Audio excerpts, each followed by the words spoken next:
Hey everyone, how is it going? Welcome. A Sunday night stream, which seems pretty rare these days.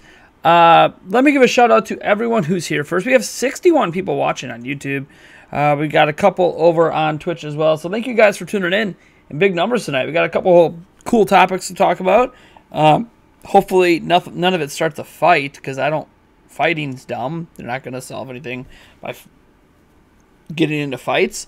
That being said, we got some neat stuff to talk about, so let's just go through everyone who's here and give a shout out. We got Mezcal who's here, Kurt Lee, Michael Whittington Walsh, Joel Putz, Legendary Link, Ariel Lazarus, KC Link, let's see here, Neoflight 23, Moo Gamerpon, Cody Shadley, Boise, Sweet Life of Dio Brando. Let's see here. Scrolling on down. Penguin Dude. Crazy Old School is here. Let's see here. Sam Yargo's here. Aluma Donkey's here. El Peanut's here. Zumakito, Luigi Dude 28, Nickel 52003, Rain Delise 14.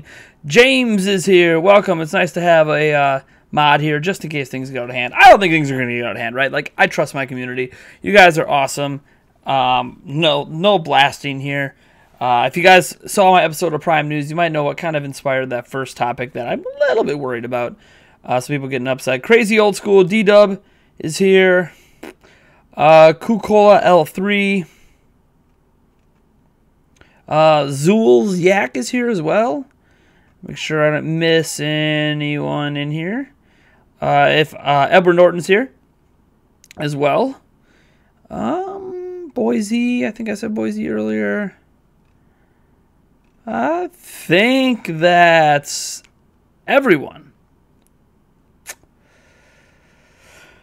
I think it's everyone. What's up, Tony, Cannon, Curran, and Brennan Striker's here as well. Juan Castillo, Mudkip for life. Man, we got a lot of people here tonight. Thank you so much for tuning in. I hope you guys are having a wonderful weekend. I've had a bit of a long weekend, but that's for more personal reasons than anything else. Gaming-wise, it's been a lot of fun. Obviously, today I've been putting in that work. Got those 3 videos out, plus the live stream. Plus, I'm staying up late tonight to make sure the podcast is fully edited for tomorrow. If you are a patron, no worry. Right when this stream ends, I am literally sending live the audio version of the podcast to you patrons that are $5 and up. So you get your early access today, as promised, as always. So that's happening as well. And then obviously I have to edit the full video podcast so I can get ready to go public tomorrow. All right, so we have a couple topics here. Hello to Montarius Holt as well as here. All right, so the first topic I kind of want to touch on, if you can't tell from the title of the stream, is do we give Nintendo a free pass? Now, I'm not someone who, I don't think I'm someone who gives Nintendo a free pass on anything, but this is actually inspired by our Prime Answers episode today, because we had a question come in that I answered in that show, but I kind of want to elaborate. So it's from a guy whose username is literally an unbiased Nintendo fan, and he says, "Why do Nintendo always get a free pass compared to other companies?" And I thought it was a weird mentality, because I don't think Nintendo ever gets a free pass with anything. The Nintendo Switch Online, like he mentioned something like there's still a large amount of people defending the train wreck of the online service. If Microsoft or Sony did a service like that, they would have been a laughing stock. Well, let's go to Nintendo's channel and just look at the like to dislike ratio on their latest online service related video. Let's see here. Let me switch up my views here. All right. I'll show you guys what I'm looking at here. Let's find one of those videos. It's been a little bit since I've done one. Just scrolling down here. Because I'm curious, like, where does this attitude come from that Nintendo's gotten a free pass on the Nintendo Online service? I'm not saying that everybody hates the Nintendo Online service. Some of you guys are probably perfectly fine with it. But I know that Nintendo's been consistently chastised. And it really shows in their like-to-dislike ratio here on YouTube. Like right here. This is the latest one they have. Look at that, 51% like-to-dislike ratio, right? So, I mean, out of 235,994 views on these March updates on the games, they have 6.4K likes, but also 6.1K dislikes. Does that look like a free pass? Does that look like fans are just like, hey, look, it's okay the way the service is? That doesn't look like a free pass. Now, granted, the game announcement ones are usually a better like-to-dislike ratio than just general online ones. So let's see if we can find a more general online one. Shouldn't be that hard because basically you just look for the red like-to-dislike ratio and that's going to be an online service video. Except for this one. This game didn't look very good, to be fair. Dead by Daylight. It just looked laggy. I think the game itself is actually kind of neat, but it looked laggy. Hopefully they get that fixed. I don't know why the quarterfinals were disliked so much. Maybe they had some issues with their stream. I didn't watch the quarterfinals. I mean, heck, even Nintendo fans are like, hey, look, Metroid Prime 4, hey, it's okay. You're honest with us. You rebooted it, and Retro Studios is doing it. Like, we're not going to hate you for being honest on something like that. They don't do a ton of online videos. Oh, here we go. Here's the ones from January. 32% dislike, 14K dislikes, 6.8. So the amount of people liking the video is staying the same. Maybe, I guess the recent one didn't get as many dislikes, but I have a hard time, like, believing that we give them a free pass on the online service. I know there's people who aren't bothered by the online service.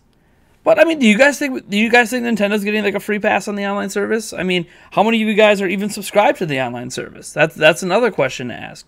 I'm subscribed to it, but I'm also a YouTuber that plays online games with my user base, and I also have Amazon Prime, which now gives me an additional free year of the online service. So I really have no reason not to have it. It's free, and I want to play Splatoon and Smash Online, but it's not perfect. I've chastised it. Let's see here. Mescal says you don't give Nintendo a free pass because for you a free pass is standard. You defended Sony state of play as evidence. Well,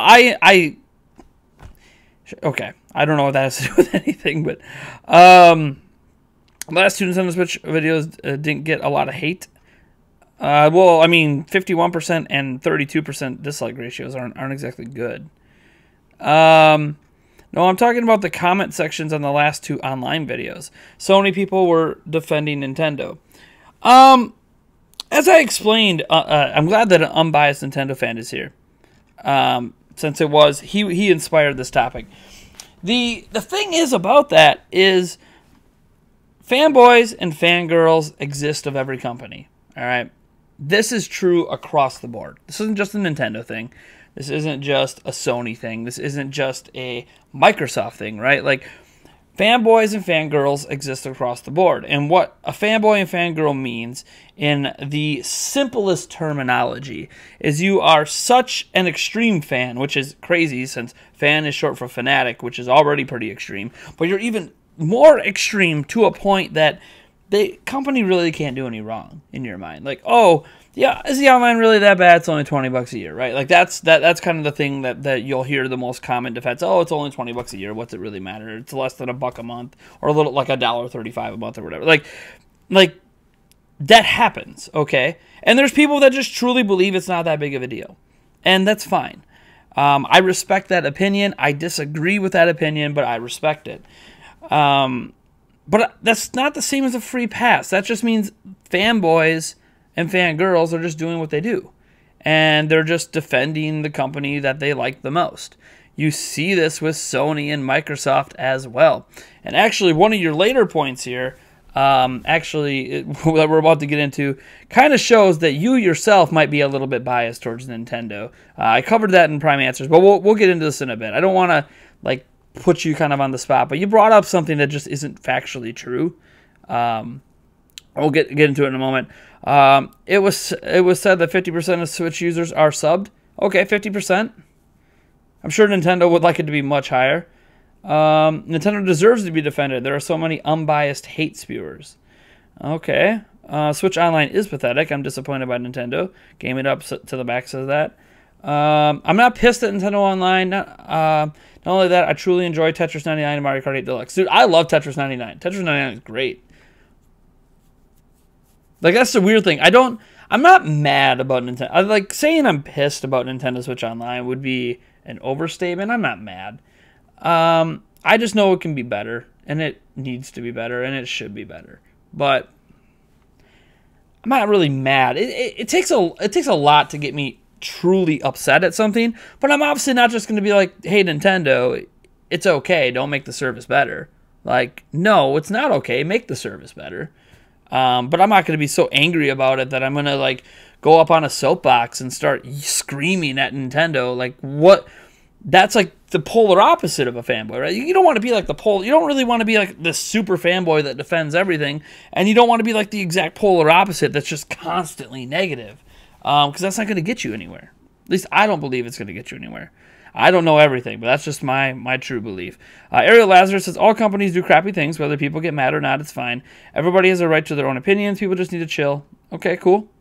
Man, the chat is really, really just popping tonight. If you guys want to make sure I read your comments, be sure to ping me in the chat, because this chat is moving like crazy. We're not to the Q&A section yet. We'll get to that in a little bit, because I got this topic and one more I want to go through. Then we can get to the Q&A. 50% of Switch users have online subscription. I wonder how it compares to Sony and Xbox. I have no idea. So another thing that was brought up by this person, he talks about how Nintendo has 1 week, or has basically DRM for their NES games, basically the Nintendo Switch Online service. But when Xbox did DRM, the gamers uproared. Well, now people defend and damage control the DRM. Some of even the most critical Nintendo YouTubers like BitBlock rarely discuss the DRM. And this is the point that he brought up that he's just factually incorrect. I don't know if you're still there, Unbiased, but when fans of Microsoft, or gamers in general, uproared against Microsoft, it was a system-wide DRM. We're not talking about a service. It was system-wide. In 2013, when Xbox One was announced, they announced it as an always online system. You had to be online to play games. That was a system-wide thing they attempted to do in 2013 that fans backlashed against. So, like, you can't compare an online subscription for NES games to backlash over an entire system's worth of DRM. You could still go play Super Mario Odyssey without being online, or without ever going online. Like, there's not system-wide DRM. What there is DRM for is an online subscription service. Microsoft has that too. It's called Game Pass. Sony has it too. It's called PlayStation Now.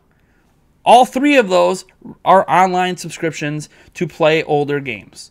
Granted, Game Pass also lets you play newer games, but you get my point. All three are subscription services that are DRM-based, that require an online connection in order for you to play older games. So, no one's backlashing at Microsoft over Game Pass. No one's backlashing at PlayStation over PlayStation Now. So why should people be mad or madder than they are at those companies at Nintendo? The only reason to be mad at Nintendo, I would think, for this service is that it's only NES games, right? It should have SNES. I think we all want it to have N64. We all want it to have GameCube, right? Like, we want it. We want Game Boy games and Game Boy Advance and DS. We obviously want all of that. And that's what we should be chastising and criticizing and trying to let Nintendo know we want this stuff. We'll be patient to a point, but we want this stuff. Some of us also want the ability to purchase the games individually, like old school Virtual Console. I'm well aware of that too. But if you're going to offer it as a service, then you better give us, like, everything. You know, don't trickle out 2 NES games a month. 3, I guess, if you're in Japan. So, I think that's worth criticizing. But just criticizing the fact that it's even a service that exists in the first place, like, you are comparing the services of a subscription service for older games to backlash over an entire system DRM that Xbox One tried to pull off. So, that's actually you, the so-called unbiased Nintendo fan, showing bias against Nintendo, trying to compare what they are doing to what Xbox tried to do, which is completely different. Xbox tried to be an always online system from day one. That was what they attempted to do. Switch has never tried to do that. So, man, you can't draw that comparison. If Nintendo tried to do what Xbox did, the backlash would be huge. But they didn't do that. At least not yet. It hasn't been a thing that's happened yet. You know, knock on wood, that's not a thing that's happened yet. The other point he brings up is that Nintendo is the only company. This is where I actually think there's an interesting debate, and this is something I actually really want to talk with you guys about. So he brings up a point, you know, that Nintendo is the only company that can port a 7-year-old game and charge $60. So that's obviously in reference to New Super Mario Bros. U Deluxe, including all the DLC and all that stuff. If Sony ported a 7-year-old game and treated it as a AAA release, they would have been mocked by everybody. Well, we don't know. We don't really know what Sony would be treated as because Sony doesn't do that. And I think this is an interesting point because New Super Mario Bros. U Deluxe is a Wii U launch game with all the DLC, including the Luigi U DLC for $60. Sony will remaster Shadow of the Colossus from PlayStation 2 and sell it to you for $30. They'll bring over The Last of Us remastered and sell it to you for $30. Like, they don't charge you $60 like they did on the original release.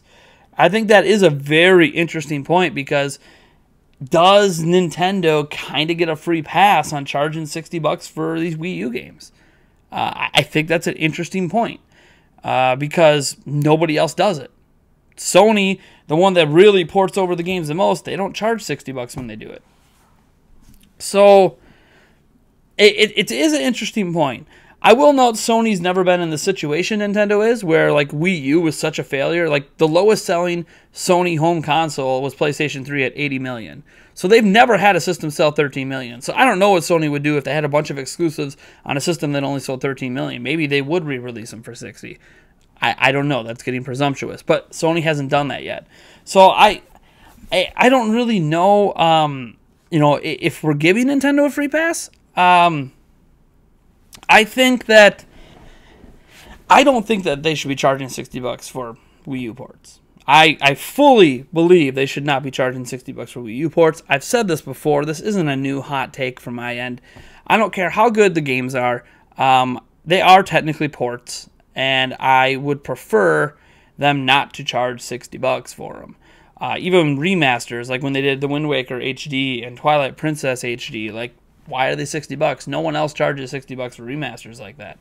But Nintendo does it because they know they can get away with it. Nintendo prices their games where the market will bear it. And us as Nintendo fans are so accustomed to just always paying full price, or for the most part always paying full price. I know we get some games that aren't full price, that we just keep doing it. And maybe we do give them a free pass for that. That is something I'm not sure of. I mean, I know I call them out, but then I bought Donkey Kong Tropical Freeze, right? Like, I bought Captain Toad. Granted, they didn't sell that at full price, but still, like, I'm part of that problem because I have supported and bought these games in the past. So I don't know. Let me just see what some people are saying here now. Now that I brought up your points about the free pass stuff. So we have. Let me see. Last I checked, people were pissed that Donkey Kong Tropical Freeze was overpriced. We can't get mad at Nintendo for charging full price because people buy the games anyways. The markets will... Yeah, well, that's what I said. Nintendo prices the games where they do because they know the market's going to buy it. But the question always is, should they be pricing it where they do? Because couldn't they get more sales if they just priced it cheaper? You know, there's this thing about, yeah, the market might bear it, but is it bearing it because we're allowing it to happen? That's kind of, I think, the point he was making. And to that point, I don't know. I mean... If we didn't buy Donkey Kong Tropical Freeze to the tune of 1.5 million on the Switch, next time around when they do a port, would they sell it for $60, or would they just not port it at all? I don't know.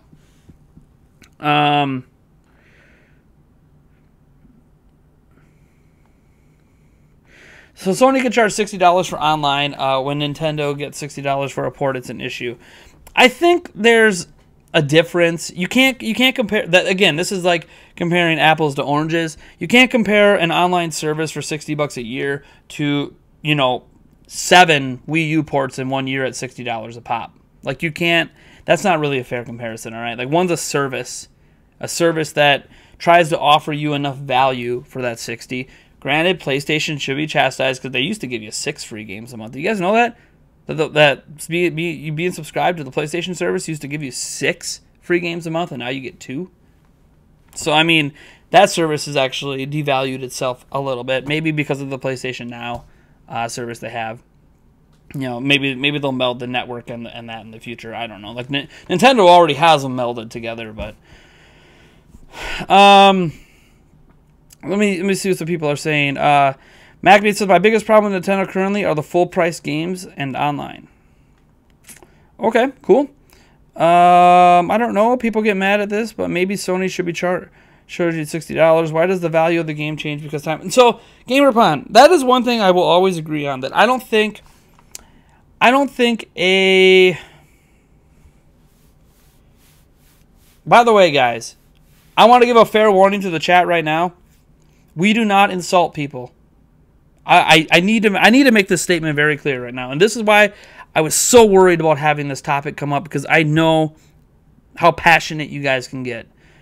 We on this channel do not allow people to attack other people with insults.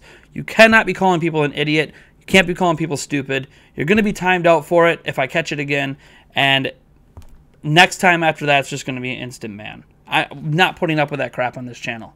Okay? If you're here to debate, you're here to have the conversation. You are not here to attack someone else for their opinions.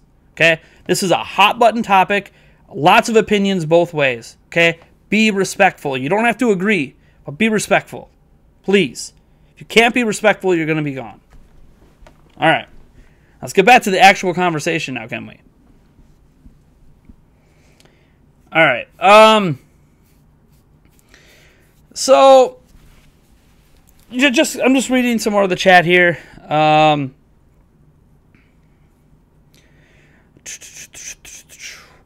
mean, here's the thing. What I was trying to say before that whole thing came up is that GamerPon brings up an interesting point about the value of games. Maybe Sony should be charging $60 or whatever his point was. My thing is, I agree on the front that the age of a game doesn't change the quality of the game for me. As an example, Secret of Mana is my second favorite game of all time. I would pay $100 for that game today. Like, if I had a physical Switch version, like, I know it's being remastered, which is awesome, but like, if they would just give me the old school one on a physical cartridge on Switch, I'd pay $100 for that. Can't remember what I paid for it. I might have paid $100 for it back in the day. The point is that value is such a subjective thing, right? So for some people, they'd be like, oh yeah, I would gladly pay $100 for that game. Other people would be like, dude, that game is from the 90s. Like, why should I be paying the same price I did in the 90s today for a game that they're not putting any more money or any more effort into? And I think both sides of that argument have very valid arguments. Should a Donkey Kong Tropical Freeze port from Wii U be worth the same as Super Mario Odyssey? I mean, they're both excellent games, but Super Mario Odyssey was developed recently, whereas Donkey Kong Tropical Freeze already sold millions of copies on another platform. Should it be the same price on Switch when it's an older game versus a newer game? And I think the premise is, why are ports seen as being worth the same value as a game that just came out? And again, I don't think game quality value changes, but you could argue there's a change in worth, right? Like, with that argument, is Super Mario, like, should they release Super Mario Bros. The NES on Switch, and should we be paying $60 for it? It's still one of the best games ever made, right? Like, Super Mario Bros. Is one of the landmark games in gaming, right? One of the landmark games. Should we be paying $60 for that game compared to paying $60 for Super Mario Odyssey today? I would argue probably not, right? So when do we get to that point that these older games shouldn't really be viewed as the same value as a brand new game? That I don't know. I don't know. But I do think that the value of games is very individualized. It's so much what value you place on the game is going to be different than the value somebody else places on the game. Like I said, I would gladly pay $100 for a new copy of Secret of Mana physically on Switch. But probably nobody out there would be willing to do that, right? You guys wouldn't be willing to pay that. Heck, the remastered version, you guys are probably hoping it's $40 or less. So, everyone's different, I guess, is the way to look at it. What we do know is that Nintendo is going to charge $60 for all Wii U ports. That's just what they're going to do. If they HD remaster anything, they're going to charge $60. It's just what they do. And when they charge $60, they're not going to be dropping the price on any of these games, or the ports, remasters, or brand new. They're just going to keep the price at $60 for years until literally nobody's buying it anymore. And then they'll drop the price to $20. I don't know why. Amazon drops the price sometime sooner if they have too much stock in their warehouse. Like I think you can get Breath of the Wild for $45 on Amazon. Nintendo's not selling it to them for that price, but they just have so much stock of it that they're willing to take a loss. But I don't know. I think it is an interesting conversation point here. Ugh. Let me see here. I'm just kind of going down the chat. There's a lot of chatter going on, so I don't know if I'm able to read everything today, guys. At least not right now. When we get to the Q&A section, I will obviously slow my chat down. I'm not going to put slow mode on, but I'm going to slow the chat down on my side so I can actually get all your questions in. But we're not to the Q&A section right this second. Let's see here. I think it's always a mistake when anyone tries to make more of an individual item instead of charging less per item and making more by selling more. Yeah, I hear you. Nintendo should give you a free indie game every month. I mean, that would be kind of neat, right? I mean, they have a lot of indie partners. I'm sure they can easily just start grabbing indie games that came out a year ago on Switch. And people would be pretty happy with that. Doing OJ, roast them. I don't believe in roasting people. I know OJ does that sometimes. He really goes in hard on fans. The only way I would probably roast anyone is if they came in hard on my family. Anyone comes in hard on my kids or my fiance, you're going to get it. Like, I'm not going to hold back, but I'm not worried about that. My community, I think, respects me too much for that. So, all right. Scrolling down. What are the Sony free passes? If you want to look at like the other side of the coin, I have seen that in spite of some fans complaining, a majority of Sony fans don't care that Sony is removing online and removing games from their own version of the eShop. That is something I think needs to get more attention. I made a video on it, but a lot of Sony fans just don't care.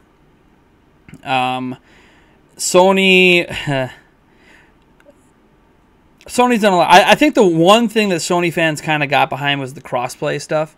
But even now, right? Like Sony said, "Oh, we're going to enable crossplay," and then they even mentioned things like, "Oh, crossplay is as easy as this." But then now that they enabled crossplay on a few games, Sony fans let it go, not paying any attention to the fact that they're still blocking crossplay with several different developers. They've literally told those developers no. But Sony fans aren't doing anything about it. They're not saying anything about it. They're not uproaring about it. There's some YouTubers that'll say something, but Sony fans aren't saying enough. Like, if they actually care about crossplay, it needs to be a universal policy. It can't just be, oh, we're going to cherry pick the companies that give us the most money, basically, is what it feels like Sony's doing. Don't have proof for that, of course. But it's what it feels like, because it's only the most popular of games they're letting the crossplay happen with, right? Oh, you're an indie dev? Forget you. I don't know about that. Like, as a Nintendo fan, as a guy who's an Xbox and a PC, like, dude, all games have crossplay, man. Big or small. Who cares? Costs Sony nothing to allow crossplay. But just a couple examples. I'm not big on, like, I don't actually follow PlayStation, like, super hard. So I'm not the one that would know about all of the issues that PlayStation's suffering. Obviously, I know way more about the Nintendo stuff because that's what I do. I'm a Nintendo channel, but yeah. All right, get to the chat here. For some reason, my computer went weird. Scrolling down, the ports are the same price because Yoshi didn't pay his taxes. So is Yoshi done committing tax fraud now that this game came out? Now that Crafted World is here and everyone seems to think it's pretty good. I don't know. I haven't played it yet. I will be playing it within the week here. Is Yoshi done committing tax fraud? Oh, you guys. I'd pay $60 for the original Super Mario Bros. Before I'd pay $30 for Fallout. Well, I mean, they couldn't even give away Fallout 76. Fallout 76 was a mess. All right, like, I've never been so glad to not have a game on Switch. Hey, play Crafted World now. I don't have the moolah right now. It's all right. I have a check coming later this week, and I'll if I have some extra, I'll pick it up with that. Let's see here. Almost 50,000, my dude. Thank you so much, Legendary Link. Yeah, we're on the road to 50K still. I mean, our sub count's pretty much the exact same as it was at the start of the month, as it is at the end of the month. So we haven't really gained any subs, but that's all right. It's not all about gaining subs, guys. It's about having a good time. We're having a good time in this chat, I hope. I'll be having a good time at this stream. All that great stuff. All right, I'm just scrolling down here. Imagine getting a golf story for free. Wouldn't that be sweet if they did it like an indie game per month at least? What do you think, Mario and Sonic? Okay, let's not get to the question. Please save your questions for the Q&A section. We will be having a Q&A section. I got one more topic I want to get to. But I think we can kind of view this whole, does Nintendo get a free pass from Nintendo fans? I think the answer is, in some ways, yes, and in some ways, no. I think the extreme fans are always going to give anyone a pass, whether it's Microsoft, Sony, Nintendo. They're all going to give them a pass. But there's also the other side where there's going to be plenty of fans who don't. So I think it's not really any different as Nintendo as it is with anyone else. Like, even back when Microsoft was getting lambasted for that always online DRM, if you actually read in the comment section, there were people defending Microsoft. You're going to find people defending it everywhere. You can't just go to a YouTube comment section on a small YouTuber's channel and take that as the basis for the entire fan base. It's not really a good, or even Nintendo's YouTube, it's not really a good basis. There's so much. Nintendo gets hyper criticized, if we're being completely honest. I'm not going to say overly criticized, but they are criticized for everything they do. I can't remember the last time there was a week that went by that there wasn't a bunch of people criticizing Nintendo for something. I don't know who Victor Lucas is. Tony kind of current. Should I know who Victor Lucas is? All right. So the next thing I want to talk about, E3. Look at this. Look at that. Nintendo has their E3 website up. What? Already? It's not even April yet. Almost. So they got June 11th. It's almost that time of year. Blah, blah. They're going to tell us more about their plans. They don't have it up yet. But we know that they're going to have some tournament stuff, like always, on June 8th, which is a Saturday, I believe. I'll be at EA Play that day. It says, battle to be the best. Players from around the globe will face off in electrifying Nintendo game tournaments. Who will come on top? Tune in Saturday, June 8th. I'm really hoping that it's later in the day. Because I wouldn't mind streaming that. Maybe I could attend it. I got to figure out where this is at. Maybe I can attend it in person if it's in LA. Super Smash Bros. Ultimate World Championship 2019 3v3 is happening. I assume this also happens on June 8th. Watch players smash their way to the top. Then you got the Splatoon 2 World Championship 2019. That's also happening that day. So I guess it's probably going to be an all-day thing. So yeah, Nintendo is starting to hype up E3 a bit, starting with their game tournaments. So I think one thing I want to mention, or want to bring up anyways, is do you guys like that Nintendo does this every year now? I mean, this has got to be, the third or fourth year in a row they've been doing these gaming tournaments at E3. I know some of these they've been building up towards, but still, do you guys like that they do this every year for E3 now? They've kind of turned E3 into an event. That's not, about competitive gaming, about community, about game announcements, about going hands-on with the games, about 3 days of Treehouse streaming where we get developer interviews and deeper dives into the games.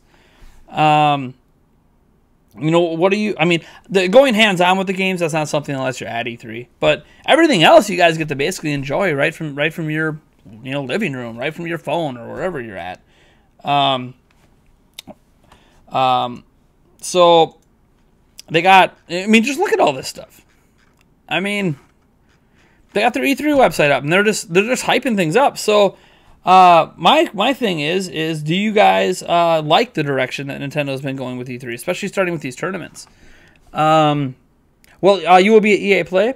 It is great for wasting your time.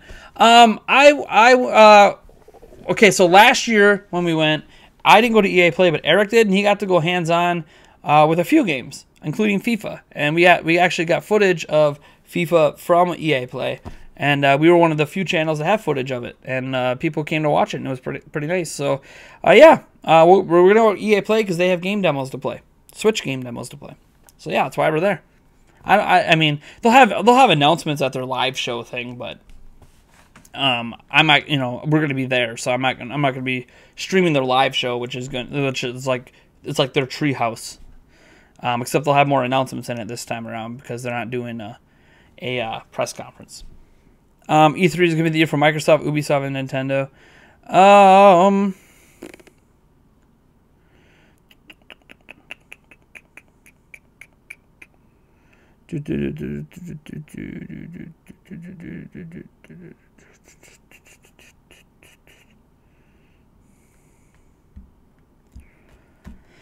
Oh boy, gaming up. Be a little careful with the fanboy stuff too.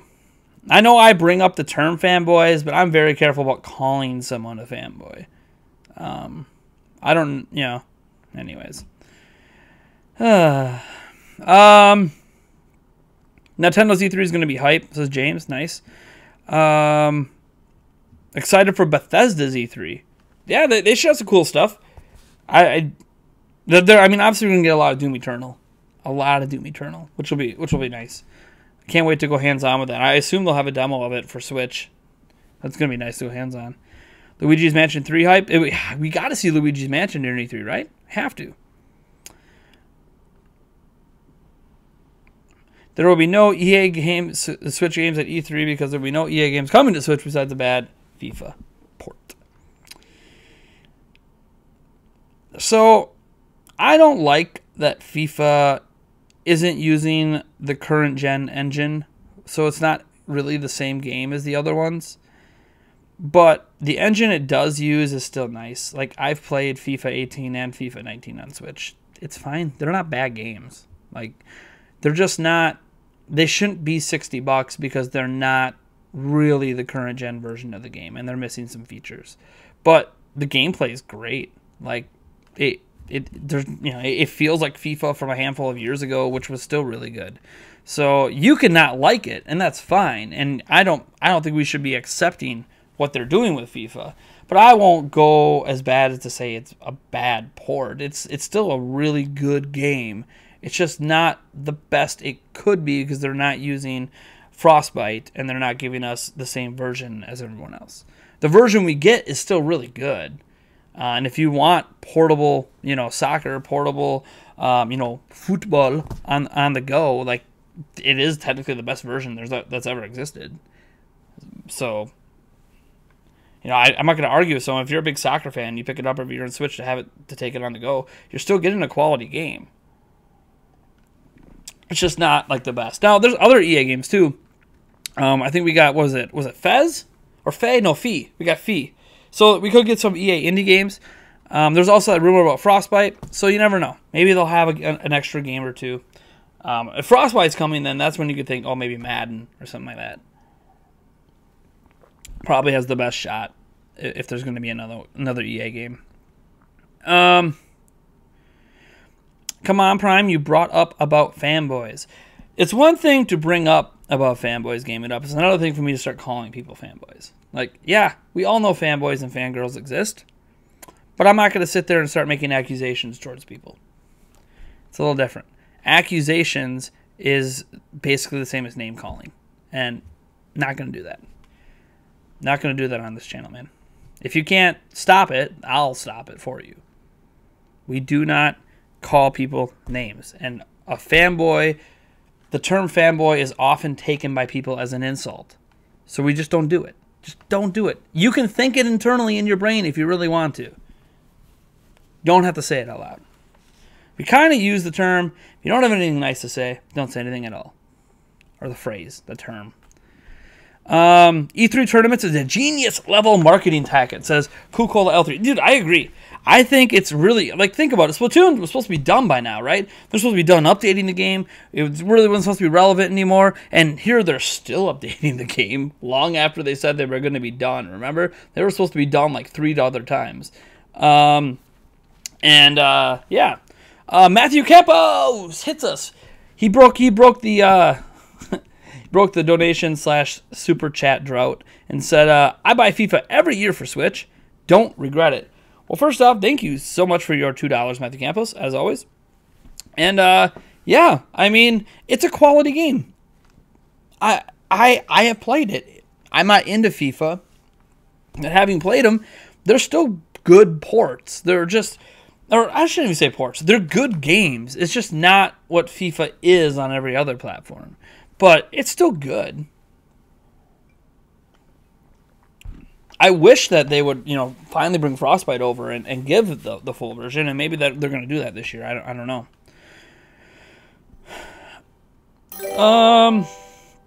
The late notification on that. I think it's okay to call someone a fanboy, but it's destructive and abusive to be dismissive of someone's opinion and talking over them by implying their perspective has no value. I could agree on that front. Obviously talking over people. I mean, I'm the only one on camera, the only one with a mic, so I naturally am talking over people. But for you guys, I mean, I think in general people are just dismissive of things they don't agree with, things they vehemently disagree with. I don't think that's an excuse to ever throw insults out, though. So you could think using the term fanboy is less destructive, but reality is that people who disagree are going to do that anyways on both sides of the fence. And it's never a one-way street. So I'd rather just keep the insults out of it, keep it just about opinions. Cody Shadley with the $2.99 super chat. Thank you so much. Says, does Madden come to Switch this year? If so, day one. Dude, if it comes to Switch this year, day one. I mean, I actually just want the NFL license to go away, and 2K can make another NFL game. But since I don't have that option, yeah, Madden comes to Switch day one. I'll be day one even if it sucks, because I gotta give them one shot to get it right. Since they screwed it up on Wii U, I gotta give them one shot to get it right on Switch. So we'll see. We will see. I guess I might not have to. I guess if they have it playable at E3, I guess I wouldn't have to buy it necessarily. I could try it out there and then I'd know. Starmix says, I'm really excited about Nintendo's E3 presentation, and though there are several games I want to see, want info on, I'm trying to keep my expectations in check. There's a lot of games we should be hearing about. That's what's nice. Fallout 76 port for E3. It wouldn't surprise me if they did it. And they said, the only way they should port it, okay, I'll give them, I don't even know if I want it, but Mudkip for Life, it brings up Fallout 76 port at E3. If they make it free to play, I guess we'll take it just because it's free to play. But even then, I'm not sure it's worth playing. I'm a flamboy. Robert Smith, I'm a flamboy.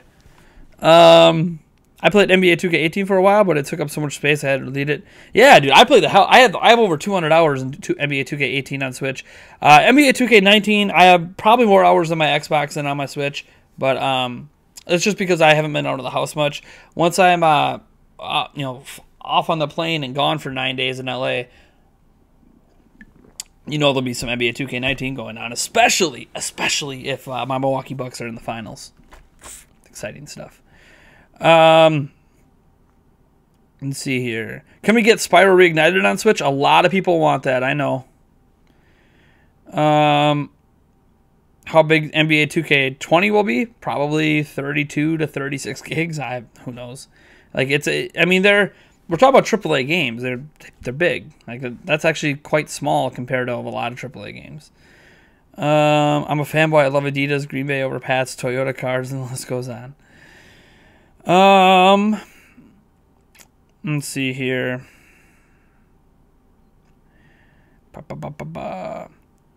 Joy-Con Nation, he says, what's up, Nate? Just got in from work, just heard the end of what you were talking about, and just wish I was in the Splatoon 2 tournament because I'm rank X in everything and often within the top 1,000, and I'm always carrying my team. Man, that sucks. Is there a hissy fit going on? What's going on?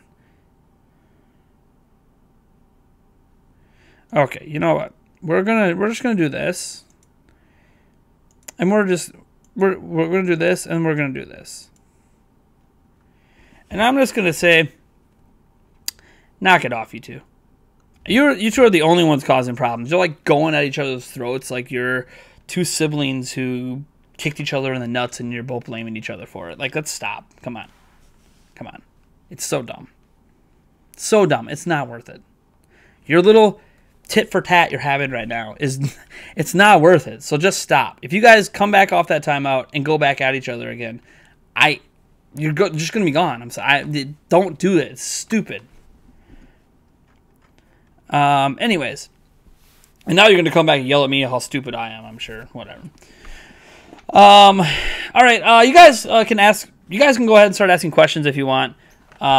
You know, we can talk about whatever topics you guys feel like talking about relevant to gaming or whatever. E3, that's obviously one of the topics, or whatever you guys want to talk about. Just at me in the chat, at Nintendo Prime. Get your question in. I'm going to read some of the other ats here. There are a whole bunch of ats that people wanted to get me through. Let me see here. A non-biased Nintendo fan said, after how bad E3 2018 was, and seeing how Nintendo revealed Animal Crossing in a Direct, I assume, or are you talking about Assassin's Creed? Animal Crossing or Assassin's Creed? I'm assuming Animal Crossing, since who cares about it? You don't probably care about Assassin's Creed. I learned that Nintendo doesn't care about E3, so I have no hype for E3. But here, why did the Animal Crossing reveal ruin E3 for you? They unveil games all year long. They've been doing that for like 4 years, including at E3. So I don't know. But here's the thing, though. I've never just like watched E3 for game announcements. I guess there's probably a whole crowd of you out there that for E3, for you, it's all about game announcements. If there's no game announcements, then I don't care. I care about seeing the actual games. Like, we haven't seen Animal Crossing yet, so you think I'm not going to be hyped about potentially seeing Animal Crossing for the first time on Switch at E3? Like, that's hella hype. Like, who cares? It's already been announced. We haven't seen the damn thing. We haven't really seen much of Luigi's Mansion 3. To know that those games will probably be shown at E3 excites me, because we finally get to see what these games really are. But I don't know. See, I get excited about seeing the games. I don't necessarily have to have new announcements. If there's already a whole bunch of games, I just want to see them. The only game I don't really need to see any more of is like, what, Daemon X Machina? Like, don't need any more of that. We're good. We know what that is. Let's go. Let's just get that game out. Let's see here. Being that the release date has a summer release window for Marvel Ultimate Alliance 3, do you think Nintendo might time the release for June to get Avenger fans to buy after Endgame? That is a very interesting point, and I think that might be the entire plan. If they can get Marvel Ultimate Alliance 3 around the time Endgame comes out, I think that's a brilliant marketing strategy. It makes a hell of a lot of sense. So I agree with you, Neo Flight 23. That is definitely when they should do it. If it's slated for summer anyways, you might as well release it when everyone's going to be thinking about the Avengers. Sam York says, I will not support Madden due to the NFL's exclusive license agreements, as well as the supercomputer lie EA pulled and never properly made recompense for. The supercomputer lie? What supercomputer lie are you talking about? That one I'm not aware of. I'm not aware of the supercomputer lie. I don't like the NFL exclusive license agreement, but I mean, are we surprised? The world works on money. Like, am I supposed to be surprised that one multi-billion-dollar company made a deal with another multi-billion-dollar company? Like, you know, I'm literally the fan of NFL, which is a multi-billion-dollar company. Like, what am I supposed to be mad about here? Like, I just hate that we don't have that 2K5 was the last like really, really good football game, but whatever. That's just me personally being mad. I can't be upset that, a multi-billion-dollar company I follow made a deal with another multi-billion-dollar company. Zumakito, mini predictions for Nintendo's E3. I don't want to take away too many views for a potential predictions video in the future. Too many views for potential. Just dropped my mic. Sorry about that. Let me see. I'm gonna fix the placement of my mic here so it doesn't tip over anywhere. Balance that weight out. Mini predictions for E3. Well, I think that's when we'll see Animal Crossing for the first time and Luigi's Mansion. First time of real gameplay, not just like a trailer. And besides that, I don't know. I think there'll be some surprise third-party announcements, some AAA third-party announcements that we didn't expect. I don't know what they are because I don't know what to expect. But I think there will be some surprises in terms of that. And I think Nintendo will unveil at least one new major game, but it won't be coming out this year. It'll be for 2020. I don't know what that game is, but something. Pikmin 4? I don't know. I mean, something. They'll unveil one thing that won't be until 2020, just to kind of keep that hype level going, especially since Metroid Prime has been delayed for probably 2 more years. Imagine the Nintendo booth has a huge display of playable games like Marvel Ultimate Alliance 3, Astral Chain, and Zelda's Link's Awakening. Dude, they're going to have a lot of playable games. Okay, so when I went to the booth last year, they had, I think, 17. I think there were 17 different playable games, and there should be even more this year. And there's games all over the place. Like, when you go to Bethesda's booth, that's where I was able to go hands-on with Wolfenstein 2 last year. So I fully expect I'll be able to go hands-on with Wolfenstein Youngblood and Doom Eternal at the Bethesda's booth. That might not even be inside Nintendo's booth. Starlink was inside Nintendo's booth, but you could also play the Switch version at Ubisoft's booth. So some games that are in Nintendo's booth, if the lines are long, you'd be like, well, the lines are long here. That means they're probably not long over on the other side at Ubisoft's booth, where more people will be playing those multi-platform games on PlayStation and Xbox than they are lining up to play it on Switch. So you kind of got to plan out your routing like that when you go to E3 if you're trying to hit all of the Switch games. But yeah, they're going to have a lot to play. They had a lot to play last year. They're going to have even more to play this year. I'm actually curious what the hell's going on with Ninjala. Is anyone else still excited for Ninjala? I mean, I played the hell out of it at E3, so that's why I'm excited. I don't know if any of you guys are still excited for Ninjala. Let's see here. I have Madden 11 you got for 98 cents because the Saints won that year. Let's see here. I'm sorry, Brian. Will you forget? Dude, you're all right. You and Boise are fine. Just please, probably just stop talking to each other. Things obviously were not going well. All right, we got a lot of questions. So let's see here. The first question next is Mudkip for Life says, when do you think Mario and Sonic will release, considering that 2019 is packed and Mario and Sonic 2020 is scheduled for a late 2019 release? I think it'll come in December. I think it's going to be their December release.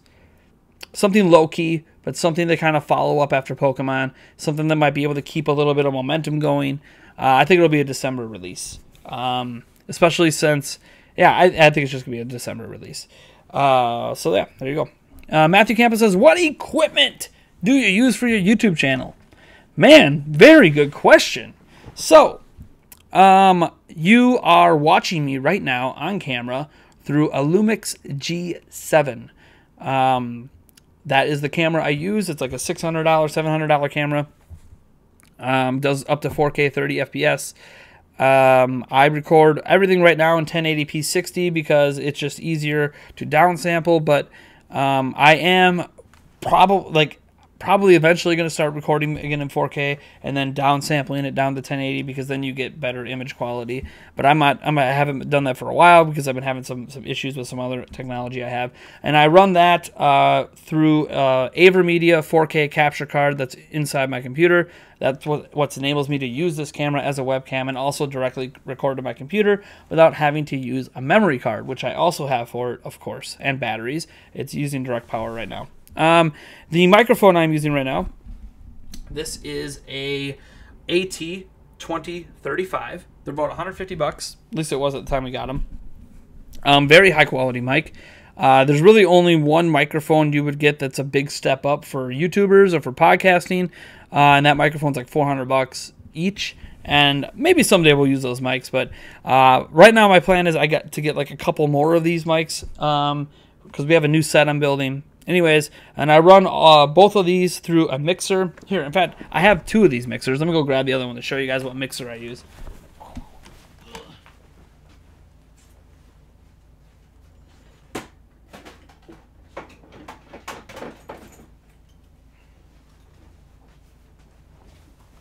All right. So, this is the mixer I use. It is a Behringer Xenix 1202. I have 2 of these mixers. This mixer is going to be going on the new set that I'm building because we have a second computer I'm going to be using for streams in there, and I'm going to handle all the audio for the streams through this mixer because it's in a room attached to my studio, but it's a little far away from here, and I don't want to basically I don't want to run one mixer to this computer and then disconnect it and run it to the other computer when the other computer is going to be like 15 feet away. So just use my second mixer that I have as a backup. So that's the mixer I use. Otherwise, XLR. All my audio is XLR. Phantom power in the mixer. I use Limo Studio. Some basic crappy lights. I can't even really show you guys them without moving things around. But I have some studio lights that are they're really crappy, to be honest. That's why lighting's really bad in some of my videos. I need to replace them with some LEDs and some ring lights, but you know, you get what you can get when you can get it. I used to have a Rode mic for my camera, but it broke. Probably will buy another one before E3 this year. Let me see, what else? What other equipment do I got? For the podcast, for headphones, we use the Skull Candy headphones. I don't remember which ones they are. They were like $50 each. Otherwise, you know, I just got some mic stands and I don't know. Every now and then I use the Blue Yeti microphone when it wants to work. I've had this mic for like 8 years. Sometimes it doesn't work, but there's times when I have my audio equipment set up for the podcast or set up for a Prime News, and I'm not going to readjust all my audio equipment, so I need to record a video, record some audio quick. I'll grab my Blue Yeti. If you notice in a video I did today, part of my audio was done with the Blue Yeti, part of it was done with this mic, and in that video it shows a prime example of the quality of audio difference between a Blue Yeti mic, which is really good. It's like what Dreamcast guy uses, and this. Like, this is such a much more high quality mic. But yeah, and this is not equipment-wise. My parents got me this Maxonomic chair. It's nice. It's like a $400. I mean, it's a really nice chair, but otherwise, computer for editing, some monitors. Doesn't take much. I used to do everything. All my videos used to be recorded with a cell phone. So, I mean, the Lumix is a huge step up from that. But I have also a Brio 4K webcam that gets used occasionally. So, yep, that's the kind of equipment I got. And I got 2 of these AT2035 mics. I would like to get a couple more. Well, we'll see. How real do you think the new Switches that are supposed to be released are? Says Bucks Bomber Games. I am like 90% confident that a Switch Mini and a Switch Pro will exist. I don't know. They're not going to be called Switch Mini and Switch Pro, but that there's 2 new versions of the Switch coming. I am very confident that that is a thing. Let's see here. Tony Kenan Curran says, do you think Nintendo will make an appearance in Microsoft's E3 conference this June? Nope. I don't think they'll make an appearance at all. Microsoft's got too much to talk about with their xCloud and with their next Xbox. What is your most hyped game for this year? Says Jamie Lure. My most hyped game? Well, for right now, it's Yoshi, because I know it's good, and I can't wait till I have the money to buy it. So, yeah. That's what I'm most hyped for right now. Just because I know as soon as I have the money, I'm playing that damn thing. But besides that, I mean, I'm very curious about. Yeah, I'm going to say Pokemon Sword and Shield just because I'm really curious. I have been out of love with Pokemon for a long time until Let's Go Pikachu and Let's Go Eevee, and I really enjoyed those games. And while I know these games are going to be pretty much nothing like those ones, I'm very curious if I can get myself back into mainline Pokemon with the latest entries. So I think my curiosity is what has me excited for those. Let's see here. Otherwise, Luigi's Mansion 3, because I already know I'm going to love the hell out of Luigi's Mansion 3. Let's see here. I believe Mortal Kombat 11 will break franchise records, since it's a 25-year-old franchise, and the Switch seems to be bringing back gamers from a long hiatus. I know, Mezcal. You believe Mortal Kombat 11 is going to do really well on Switch. I know that's your belief. I'll believe it when it happens. We haven't seen like a third-party game like that do those kind of numbers on Switch yet. So you're asking for Mortal Kombat 11 to basically do the best a third-party game has done on Switch. And that's a lot to ask. So let's see what happens. I hope you're right. I mean, it'd be good news for Mortal Kombat. It'd be good news for the future of AAA third-party games on Switch. So I mean, I hope you're right. I don't think you're going to be right, but I hope you're right. Joy-Con Nation says, over 1,000 hours in Splatoon on Wii U and approaching 1,000 in Splatoon 2. I know you love, dude. I remember you used to play Splatoon 2 with me on stream. And I get friend requests almost every time I play ranked battles and get first place with 20+ kills. I don't know. I'm just playing other games, mostly single player, but maybe I should go pro. It's the only game I'm super good at. I mean, you can go pro if you want. You got to find a team. You got to find some other people you work with, but you could try. I don't know how. If you're just doing it for fun, you're fine. I don't know if there's a lot of money tournaments out there for Splatoon, but I'm not in the competitive scene, so I don't know. Do I think Marvel Ultimate Alliance is going to be a big deal? I think it's a big deal, but I don't know how well it's going to sell. But I do think it's a big deal. Let's see here. Well, they revealed Animal Crossing in a September Direct. They showed off a logo in 2019. Why wasn't that an E3? If they thought E3 was big, they would have put Animal Crossing in it, is what you're saying. Nintendo came out and said that E3 gives them more attention than any other event they do during the year. The difference is Nintendo doesn't use E3 as necessarily what they need to... Okay.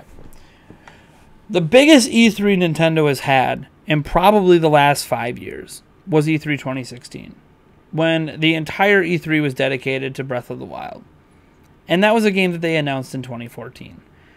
Nintendo doesn't view E3 like everybody else. Okay? So Microsoft, Bethesda, EA, all these companies view E3 as a primary platform to announce brand new games. Nintendo looks at E3 as a primary platform to show off games. There's a difference, right? There's a huge difference. So, yeah, they could do a logo drop. They did it with Metroid Prime, and look where that got it. Wouldn't you rather have had Metroid Prime dropped in a Nintendo Direct and actually saw Metroid Prime at E3? Like, I'd rather know that Animal Crossing is going to be at E3 than just have a logo drop at E3. Like, oh my gosh, you dropped the logo at E3. Be excited. Like, okay, when are we going to see the game? I'd rather see the game. So, personally, I like Nintendo's approach better. They spread out their announcements throughout the year. Okay, so you get the game announcements throughout the year, and you know every time E3 comes around, everything that's been announced is basically going to be shown off at E3. That is awesome. And that hypes me so much for E3, because all these games that we've been talking about, all these games that have been announced, all these games we've been getting hyped that even exist, we know when we're going to see them. And I love that. And that's the way Nintendo treats E3 now. They don't treat it as we need to announce everything here. They treat it as this is where we sell those announcements to people. Okay? So like, oh, we announced Animal Crossing. Now at E3, we're going to sell you Animal Crossing. I love that. It's a brilliant approach for Nintendo, and it's worked. It's shown in how much attention Nintendo gets during E3. Like, Nintendo dominates E3 conversations all the time because of their approach to E3 and how different it is from everybody else. So, I love it, but not everyone's going to like it. I know. Some people only care about new game announcements.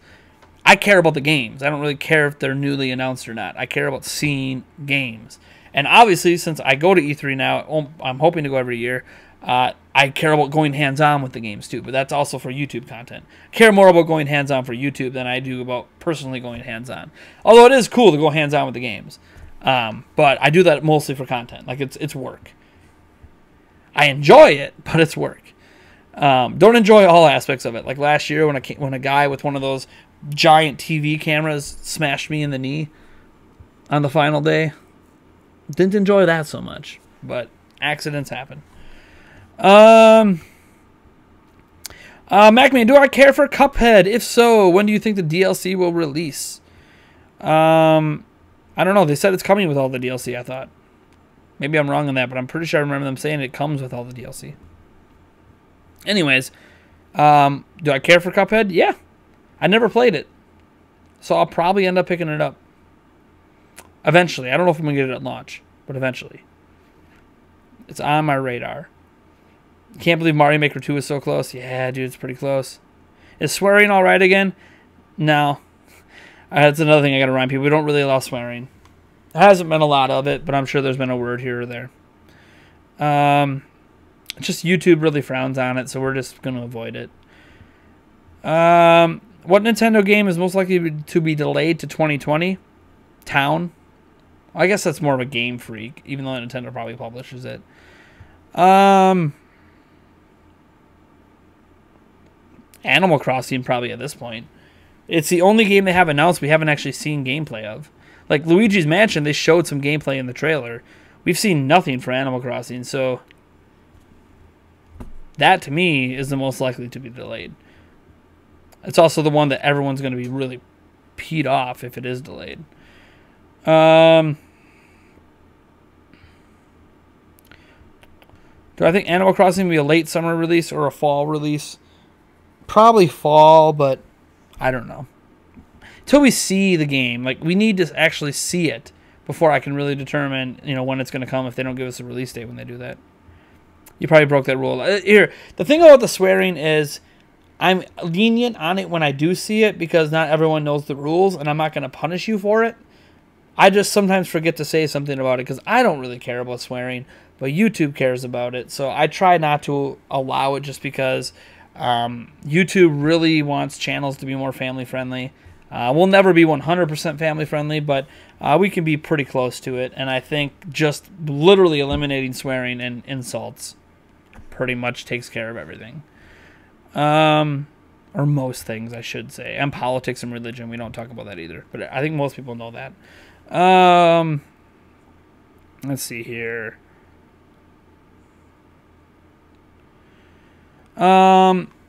If it exists, do you think the Switch Pro will utilize the 802.11ax technology now? They'll still cheap out. I wish I could say yes. Tony Kaname Kuran says, do you think NVIDIA will be using a Tegra X2 based processor to be built inside the Switch Pro and Switch Mini? Technically, the Tegra X2 does not exist. The chip that kind of is the successor is called something else, and they use it in smart cars. But could they use that chip? Sure, they could. Matthew Campos says, where do I find your friend code on Patreon if you donate? As a patron, it's actually on Discord.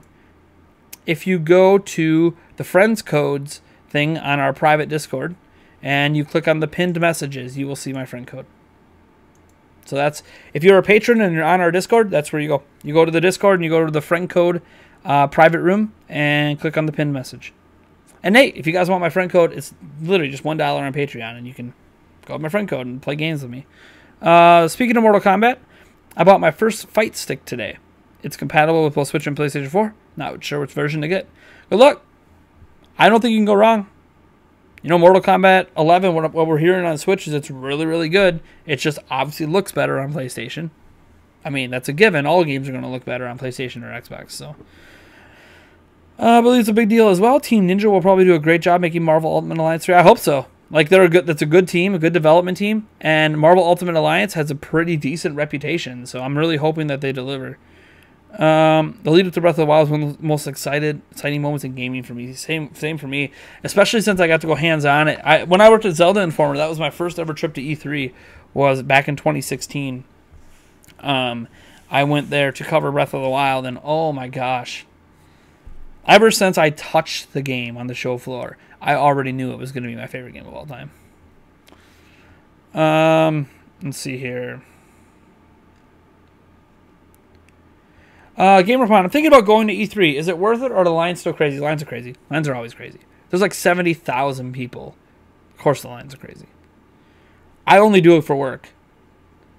I mean, there are some lines that are shorter, but If you want to play any of the big games, be prepared to wait a couple hours minimum. If it's Pokemon, it's going to be like 5-hour wait.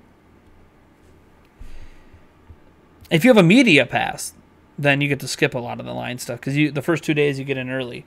We will have a media pass next year. We didn't qualify this year, but we know how to qualify, so we'll make sure we qualify next year. But this year we're going on a gamer pass again, so we'll be waiting in those long lines. But we'll plot out our course and make sure we hit up all the games. We have yet to have a problem hitting up all the games, so we'll make it happen. The only game we didn't hit up last E3 was Valkyrie Chronicles 4 for Switch. I wish I would have.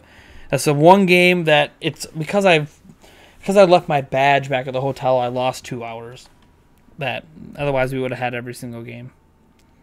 We didn't get Smash Ultimate footage till E3. That's right.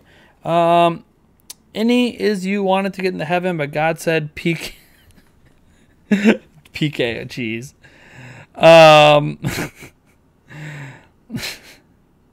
Animal Crossing will be a holiday release. Animal Crossing is a big release in games like Wild World released in the holiday. Yes, I understand that. But Pokemon's coming out in November. Like, that's going to be their holiday game. Pokemon is a bigger deal than Animal Crossing. So, Animal Crossing is proven that it can sell pretty much whenever it's released. So, I'm not too worried about Animal Crossing's ability to sell. Shouldn't really be an issue. Like, it really won't be an issue at all. Animal Crossing is going to sell no matter when they release it. Remember when people got excited for Switch system updates? Yeah.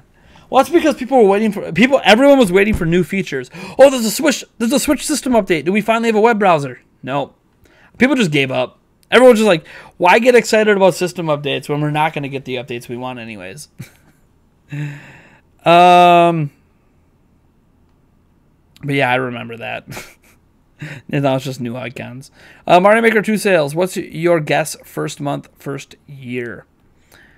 See if I can find some estimated Mario Maker sales.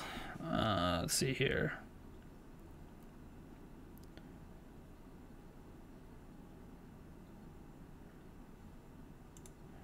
The 3DS version sold 2 million, but I want to know the Wii U version.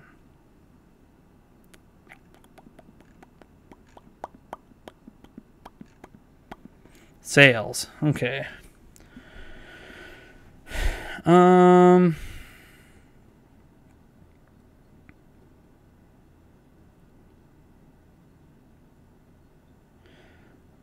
Looks like it sold about 6 million between Wii U and Switch.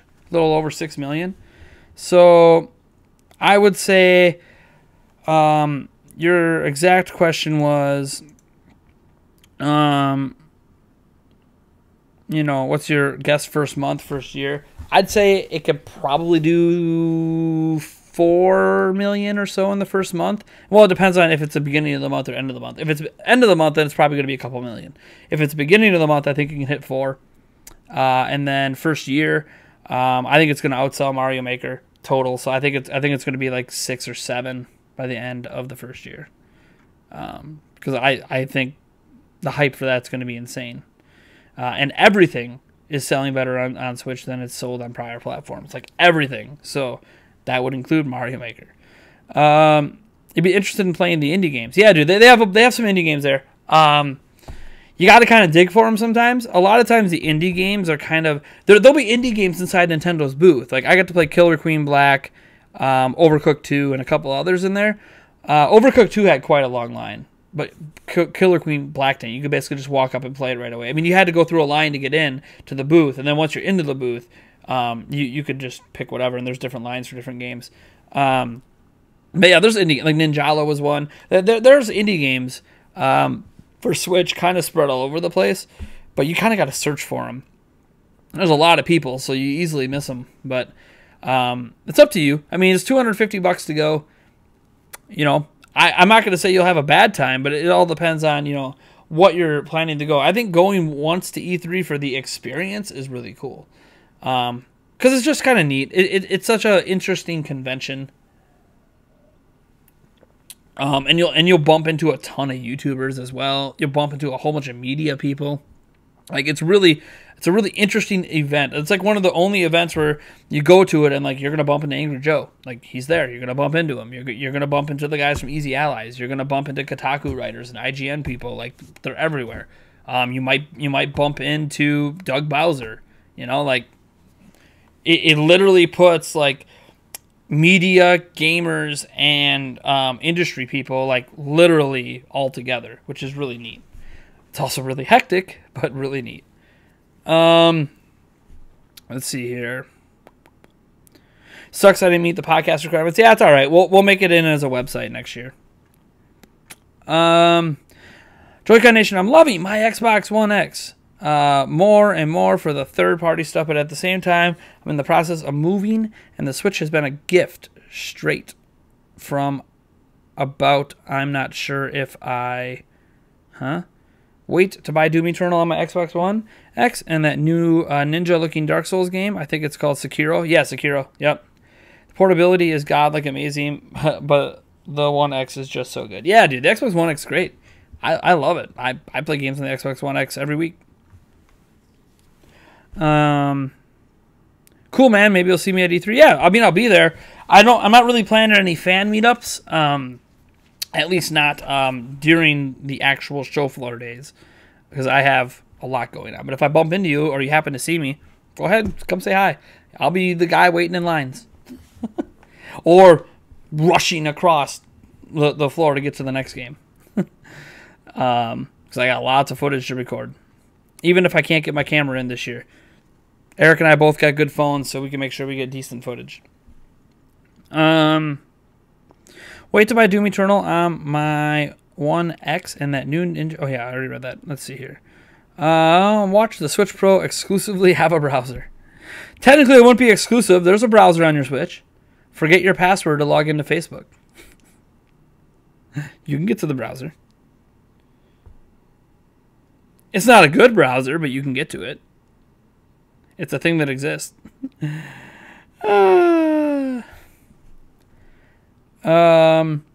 About a browser and an Ethernet port. There's already a browser. Yeah. The DNS. Yeah, if you do the DNS thing too, you can get to the browser. There's a DNS thing you can enter on your Switch. It'll take you to the web browser. That's actually probably an easier way than just doing the forgotten password thing, because then you gotta go through more steps. Whereas like the DNS thing, you can just have that entered in all the time. Do you know how powerful the Switch is compared to something like the Galaxy S10? Off the top of my head, no. I would imagine that if the Snapdragon 55 could run at its max speeds all the time, it might be slightly better than the Switch. But usually it can't because they don't use active cooling, meaning there's no fan.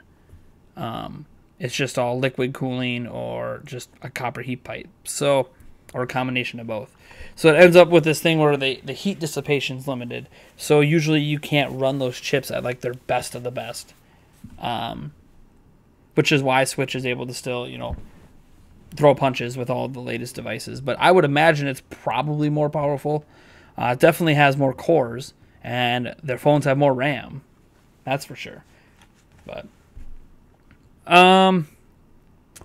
we're in the audience when Sony did that interesting experience for their press conference last year. Nope.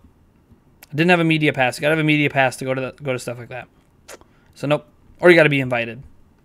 This year I could go to what was the one?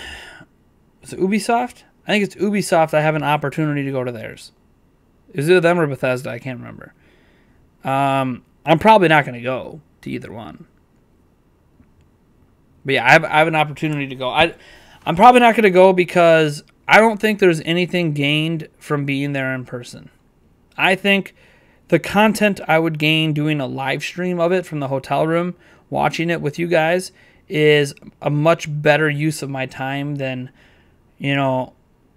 wasting 2 hours driving in LA to go to it in person, to get zero benefit of going to it in person other than the potential of bumping into some other media people that I can still bump into just at E3. So I don't really think I'm going to do that. That's just me, but yeah, I mean, I could go. I'm just not going to. It's crazy to see how many ports are coming to Switch this year. That's a good and bad thing, but I've never played Final Fantasy 12, had it on PlayStation 4, but sold it on eBay after the Switch announcement. Jeez. All right. I get hella criticized for being a hardcore mobile gamer, not relevant to Nintendo, but needed to vent. Hey, you know what, dude? I'll have your back, man. If people want to come at you, I got your back. I don't think there is absolutely anything wrong with playing games on your phone. There are so many good games on mobile. Like, people don't pay enough attention to mobile. The gaming landscape on mobile phones has really been taking a turn the last 2 years. There are a lot of high-quality games on phones, and even then, like, even some of the casual ones, right? Like, you know what I've been enjoying a lot lately on my phone? I have been playing Wheel of Fortune with my fiance, and you know what? It's been a blast, and I love it. So there's nothing wrong with it. Like, yeah, it still has, like, oh, microtransaction this or what. Like, it's all there. Yeah, they still have the same dumb things that people hate, loot boxes and microtransactions. But you know what? It's so fun to play even if you don't spend any money. That it doesn't bother me. So I've been, like, doing that, you know, playing Wheel of Fortune with my fiance, Words with Friends with my fiance. I've been playing that with her for years. And, yeah, we still play Scrabble and stuff in real life, but just Words with Friends is just convenient, right? Like, and obviously, Words with Friends is nice because there is no real microtransactions just to play somebody else. So, like, even some of those simple casual games or casual style games, they're so much fun. They really are. Like, I'm not going to sit here and lie to you guys. I've played the hell out of Angry Birds, and I've played the hell out of Candy Crush. Like, they're fun. They're addicting. I've never spent a dime on any of those games, but I enjoy them. And that's in addition to the actual games that are really damn good on phones. So, I'll never chastise you for that, man. Never chastise you. I will always have your back as someone who wants a hardcore game on your phone. Or even a tablet. Like, go for it, man, dude. There's good experiences on there. Don't let people who are too uppity in their own crap tell you what you should be enjoying as a gamer. Mobile phones, perfectly viable gaming device. Even if it's not what a lot of other people would prefer to game on. Who cares? Who cares what they prefer? They're not you. Your whole channel is based off games. Yeah, there's hella good ones. There really are. Like, I don't know that people always know about them because the good ones don't always rise to the top of the app charts, right? Like, it just doesn't happen sometimes. So having channels like yours are important because it helps bring attention to the ones that are not maybe necessarily getting to the top of those charts. You're pretty late, Senpai Sama. It's all right. Do you think the Switch Pro will have a 1080p screen or an HDR screen? I've heard HDR makes a bigger difference in resolution. I don't think it's going to have a 1080p screen or HDR. I think it's just going to be the same 720p panel it already has. I don't think they're changing panels. I think they might get rid of the bezel. That's like the most I think you can hope for. I don't think 1080p is coming, and I definitely don't think they're touching HDR. I would love for them to do both, but I would love for them to go OLED, for crying out loud, but we all know that's not happening. You plan on getting any of the ports on Switch, Nate? You think these third-party ports are a good or bad thing on Switch? I think they're good.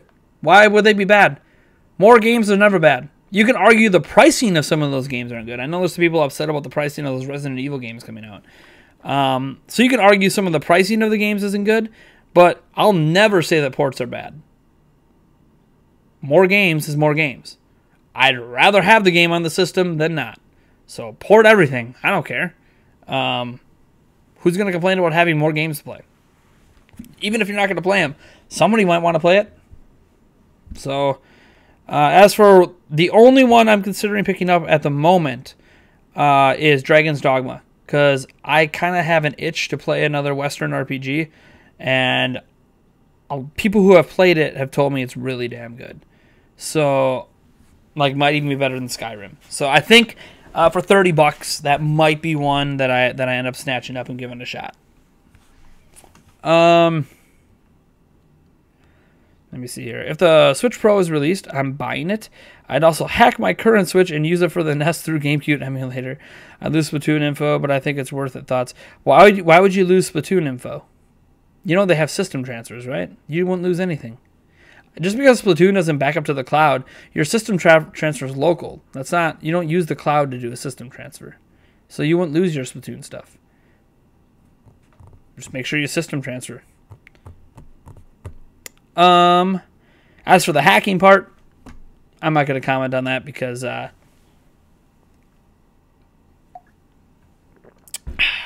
going to stay in the legal good graces here of Nintendo. What did you think about Best Buy leaking the Joker model for Smash? I don't think Best Buy leaked anything. Someone leaked Best Buy's ad. The Best Buy Joker thing was a leaked Best Buy ad, right? The ad was probably supposed to come out at a time when that particular model was allowed to be used for marketing purposes. So Best Buy didn't leak anything themselves. Somebody leaked the Best Buy ad. That being said, I mean, I don't really care. I saw a lot of videos over the last, I don't know, day or just today where people were making these videos like, oh my gosh, the Joker, like, you know, model has been, like, that's not the model for starters. It's art. You saw an official art piece for Joker. Congrats. It means nothing. We already know we're getting Joker in April. It literally means nothing. Has zero meaning, zero relevancy for anything. It's a piece of art. Okay. When are we going to actually see Joker? Like, woohoo! There's a piece of art used in marketing material talking about how you should buy Smash in the DLC pass. Okay, cool. Oh, April 12th. Okay, cool. We knew some amiibo were coming out on April 12th. Like, okay. Like, you learn nothing. It's just a piece of art.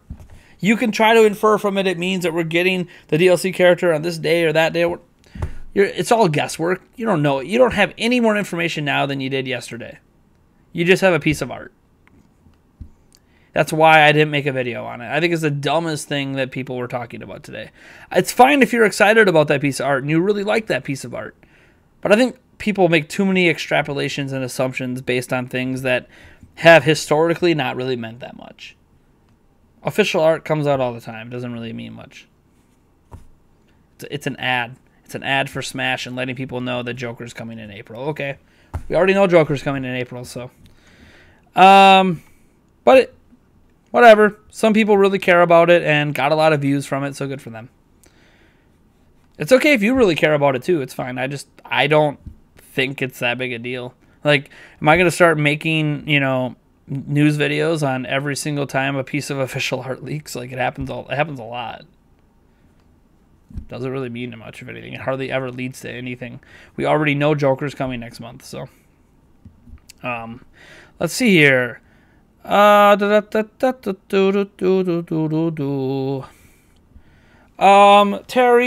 X0. Sorry, by the way, Senpai Sam, I hope you didn't feel like I was being dismissive of you. It's not you. I don't. It's one of the just dumb, it dominated my YouTube feed today, and I'm like, it's such a stupid thing. Like, why are we talking about this? It doesn't mean anything. But people are gonna overly read into it because that's what we do on the internet. Are you looking forward to seeing Mario Kart Tour come out this year? Heck yeah, I am. I can't wait to see what that game is. I've enjoyed almost every single game Nintendo's put out on mobile. Do I enjoy it as much as the full games on Switch? No, but I've been enjoying a lot of those mobile games, at least for a little while. So, the main theme song for Dragon's Dogma is beautiful. Yeah. Joy-Con disc is Intel 9900 or 9990K RTX 2080 Ti, 64 gigabytes of RAM, 1 terabyte internal storage. Confirmed for Switch Pro, only $20. God. Dude, I mean, that's my new editing rig right there. Can you do a video on how to transfer information from Switch to Switch because you don't know how? Nintendo did a video on it, actually. You should watch Nintendo's video. Their video is going to be way better than what I could do.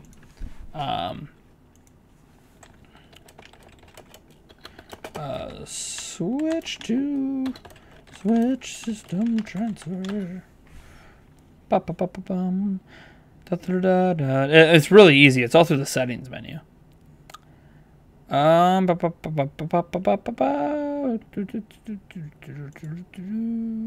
Here you go. IGN did a video.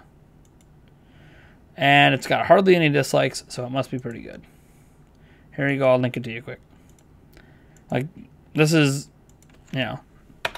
Now, I might do one when the Switch, if the Switch Pro, if the Switch Mini, if they're real and they come out, I might do a video then about transferring because I'll be transferring, but I'm assuming the process is exactly the same as it is transferring to any other Switch. If it's different, then maybe that's something to know. Let me see here. It's how he looks in the game. Of course, it's relevant. People get curious just to see how a new character will look in the game.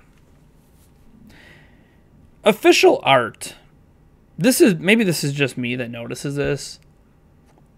Official art tends to look different from what the model in the game does, right? I don't know. Maybe I'm just imagining this, but I've been following video games for a long time. Official art's cool and everything. It rarely is 100% representative of what the model looks like in the game. It's rarely representative of what the model looks like in the game. So, I still don't think it's relevant.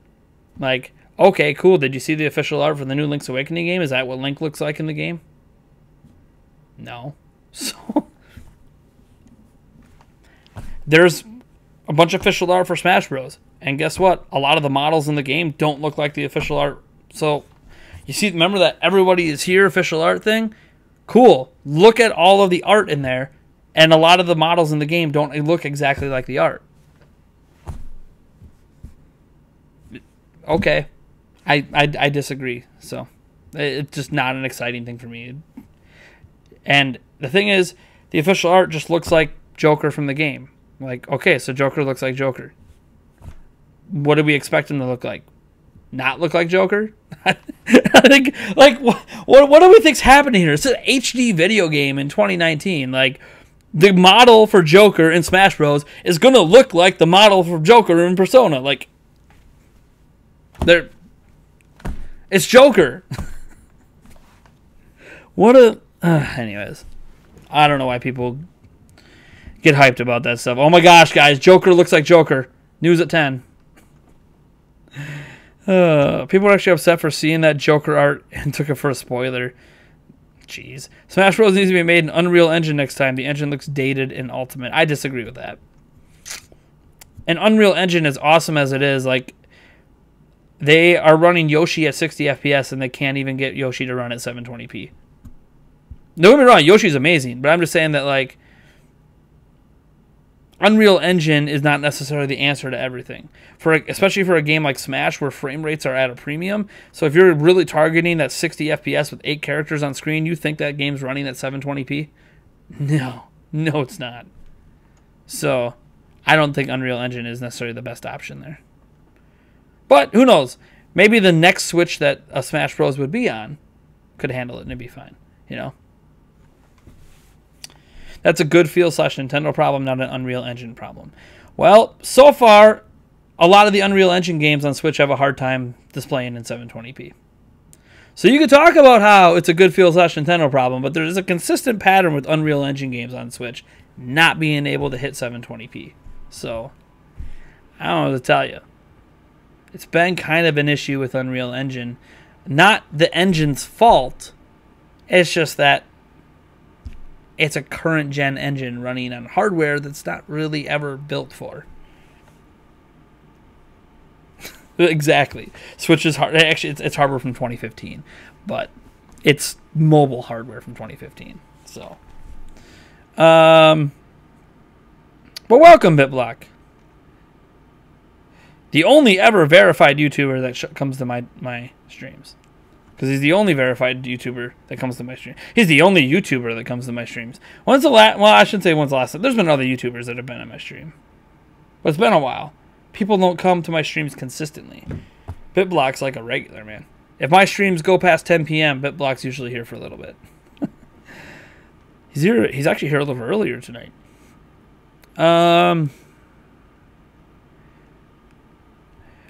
We know when Mario Kart Tour is coming this year, or is that still up in the air? We don't know yet. Have I had a calzone? Yes, I've had a calzone. A pizzone. I've also had whatever. There's a zillion different names for it, but yes, I've had one. My prediction: Switch Mini 200. The regular Switch stays at 300. Switch Pro 350. Sure, I mean it's reasonable. You just realize that it's year 3 for the MPD and there's no reports. So, year 3 for the MPD. What do you mean? Year 3 for the MPD. You mean I don't know what you mean. Year 3 for the MPD. What are you talking about? Starting in a couple hours, it is the beginning of the 3rd full fiscal year for Switch, but that's based on Nintendo's fiscal year, not the MPD. And we're not going to hear a financial report from Nintendo till the investors meeting at the end of April. So, people are just hype night. If you're not, that's fine. I know I'm not really. Well, I'm not. For one, I'm not a big Smash guy, anyways. And two, like, we already know who the character is. I just need to see him in action. I just need to see his moveset. I don't care. I mean, he's gonna look like Joker. I don't care about that. I care about what his moveset is. But, I don't know. And it's like, oh my gosh, Mario's in the game, guys. Guess what? Mario looks like Mario. Link looks like Link. Like, okay. Like, the characters look like the characters from the games they're from. I don't know. It doesn't really get me that hyped.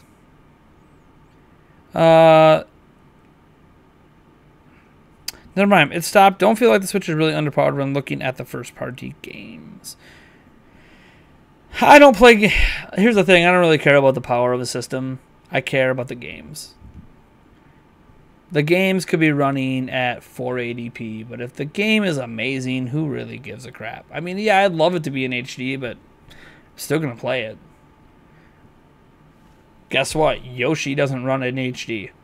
Oh, well, I'm still going to play the hell out of it, and I'm going to love it. I know I'm going to love it because I love the damn demo, and I have heard some really nice things. I haven't watched anyone's review of it yet because I plan to review the game, but I am hearing a lot of good things about Yoshi, and I can't wait to dive in. Like, my paycheck needs to be here now so I can dive into that game. Next time, make a modern video game. Jeez. Oh, I know, but like, you're one of those people that go back to the traditional consoles, Nintendo.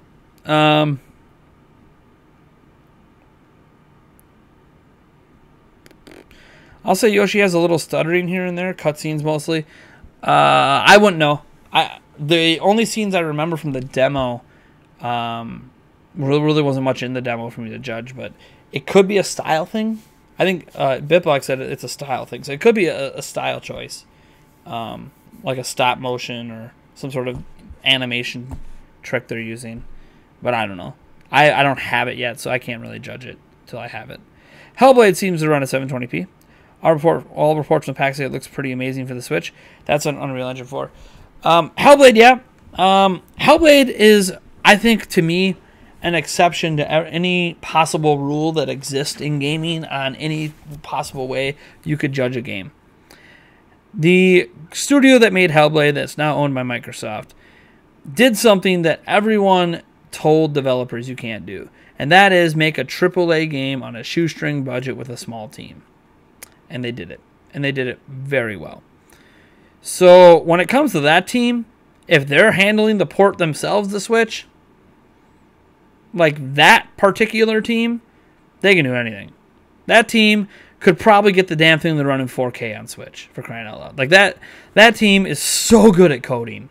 Like, it's insane. So if there was any team that could make Unreal Engine or any engine run a game and good with amazing frame rates and high resolution on Switch, it's going to be that team. It's unfortunate that they're a Microsoft studio now, so this is probably the only game we're going to ever get from them. But still, at least we're getting it, and it's pretty cool. It's a really good game. That's another one that's on my radar to pick up. I have played it on PC a little bit. It's gorgeous on PC. It's obviously not going to be in 4K like it is on my computer, but having that on the go will be nice. BitBlock / times Nintendo Prime collab. Yeah, we've broached the topic a few times. We've broached the topic a few times. We just never, the Biplock and I, good old Joshy Thomas and I, have never gotten around to actually emailing each other and setting something up. I think we both know that we do some good discussion videos on each other's channel, but we just, I don't. I'll blame myself. I've never gotten around to it. I mean, I technically did invite him on one podcast, and then he said he would be on, and then he didn't show up. That's right, Josh. I didn't forget. But it's okay. You're not the only person to stand me up for a podcast. So, in fact, it's quite common. That's why I don't ask YouTubers to be on the podcast anymore. I get a lot of commitments and very few people showing up. So I can't even be mad because that's just what I'm used to. I'm used to, like, if a YouTuber says they're going to show up, not showing up. It's all right.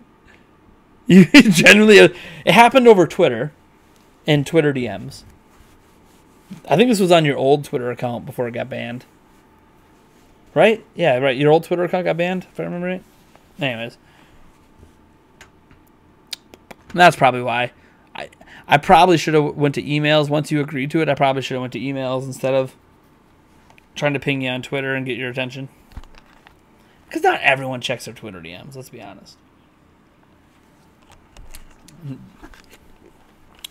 It's a weird tasting water. It's a watermelon water. This Nature's Touch thing. It's weird tasting. At least there's only 5 calories. It's because I'm almost out of my normal water. Let's see here. Odds of Mortal Kombat. Oh yeah. Someone said Yoshi still looks quite good even in sub HD. That's because art style matters more than resolution. Art style has always mattered more than resolution. A great art style is going to look great regardless of the resolution. Shouldn't say that. I guess if it's like 140, that probably won't look good. 120p. 120p squad. Odds of Mortal Kombat 11 having crossplay, Switch, Xbox. They said it's not going to. So, maybe they'll change their minds one day, but it's not going to at launch anyways. Do I think the new rumored Switch will have 5G integrated? No. And I hope it doesn't. Please, no. Because then it's going to be tied to a cell service. No thanks. Yoshi's Crafted World better than Yoshi's Woolly World? Probably. I mean, Yoshi's Woolly World was good, but the impression I got just from the demo of Crafted World was like, nah, this is something different. This is something that, like, this had a lot of love. It felt like it had a lot of love, and that was just a little easy, but I mean, it's a demo. First level. Don't really expect it to be hard. Talk about how Sony is slowly becoming EA. I mean, if I was a Sony channel. Let's see here. You can always call on Philip. He's not even making videos anymore. He hasn't made a video in like 3 months. I think he ran away. I think he finally got sick of people saying nasty things about him. I don't know if I really feel bad for the guy. But he should come teach me all his editing tricks. I just want to know what templates he's using. Most of his editing tricks are from pre-built templates. I just wish I knew what the templates were. There's a zillion places to get templates from.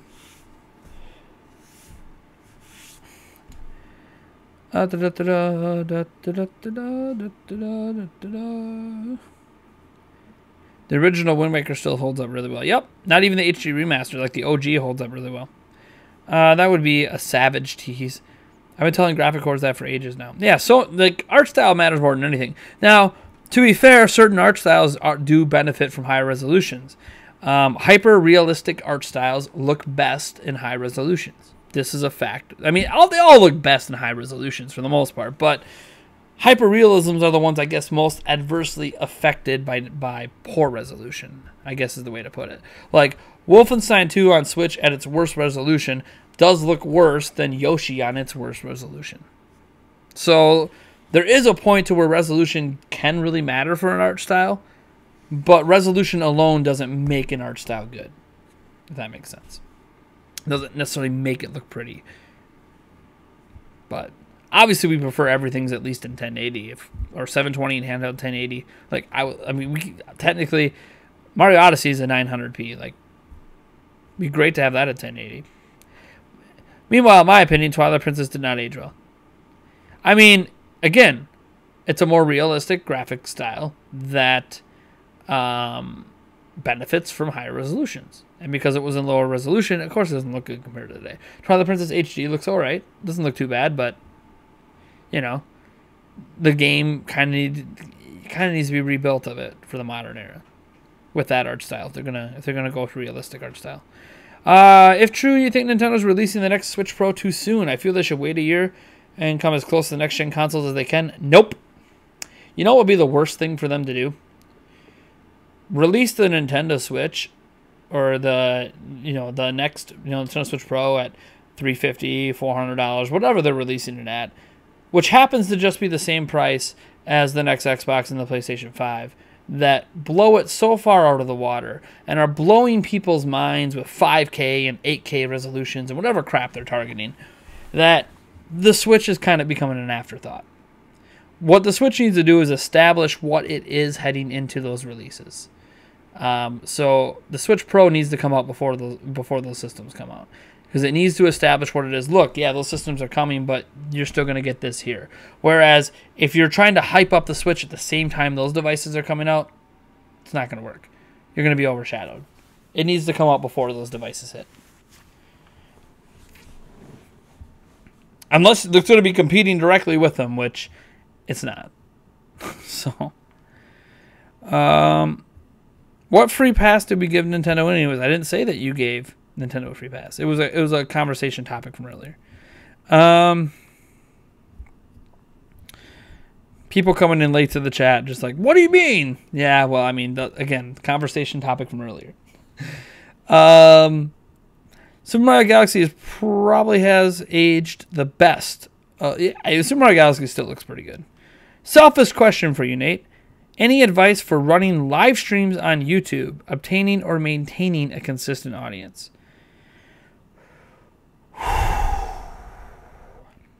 I mean, making it as a streamer on YouTube is hard. YouTube does not do a good job promoting streamers. So it's really hard to make it as like, if you have zero audience right now, it's like impossible for you to get an audience on YouTube unless someone helps you. Like 5J has an audience on YouTube because I pushed 5J's channel. Before that, he didn't really have an audience on YouTube. His audience was only on Twitch. So it's tough. YouTube is tough to make it as a strictly streaming thing. If you want any advice on that, I'd probably go ask Etika sometime if you can get his attention. Well, I mean, you can get his attention with big donations, but because he is someone who has primarily made it as a streamer on YouTube.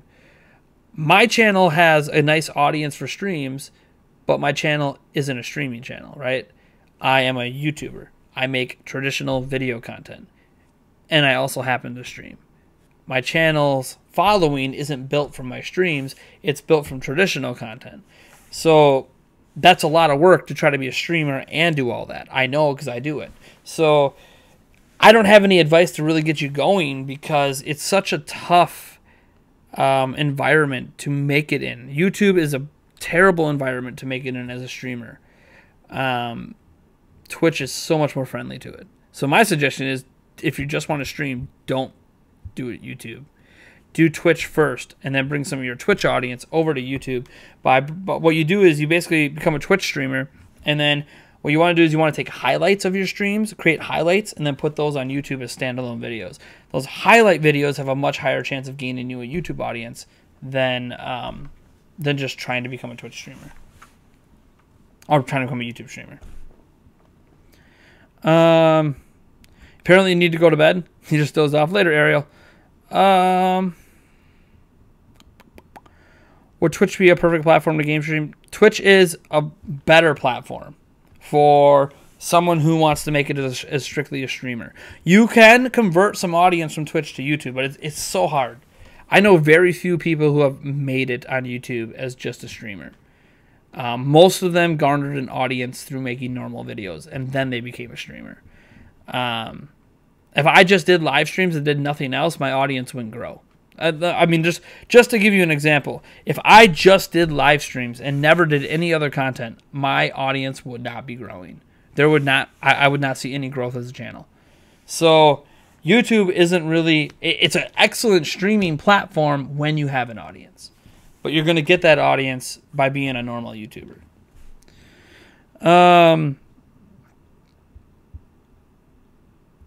What would you say is a good way to start a gaming channel? Don't. I'm just kidding. Just find what you're interested in and do it. I don't know what else to tell you. Be really good at whatever you decide to do. Here's the thing. Like, people ask me these questions, and I still question every day why anyone gives a damn what I think. I still question every day why anyone's watching my content. All I know is I work really hard. Really, really hard. Today, I was watching my boys, and I got 3 videos done plus this live stream. This live stream's already at 2 hours.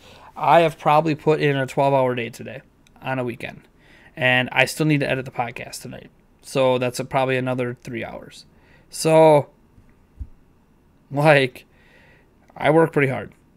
And I'm not that big of a YouTuber. I'm bigger than, obviously just starting out, but, like, it takes work, man. You want to grow a following on YouTube, it's work with very little reward for a long time, and you're going to be doing it for years. This channel is a decade old, just to give you an example. This channel has 45,000 subscribers and is 10 years old. Now, the Nintendo Prime part of this channel is only 2 years old, two and some change. But yeah, it's just something to, whatever you decide to do, just do it frequently and do it well. It's not so important that you get a ton of videos out every day, but whatever videos you do, like 1 or 2 or 3 a week, you gotta put some time into them. You gotta make them worthwhile. Like, the best way to start a video game channel is make content that you would want to watch. Okay? So, I like video game news. So, I make content about video game news because that's what I would be watching if I was not making that content. I do live streams talking about games because if I was not doing live streams talking about games, I would be watching other people's live streams talking about games. So do things that you would enjoy, like as a consumer, and try to do it as best as you can. And hope your personality shines through, because ultimately YouTube's a personality game. It's a personality game. You gotta have the personality. Don't know what your personality is, so you'll figure that out over time.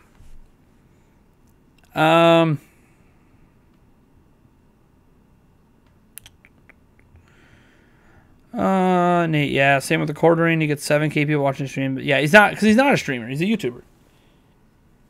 Most YouTubers, once you get a following, will stream, but like, it's not. We don't consider ourselves as streamers.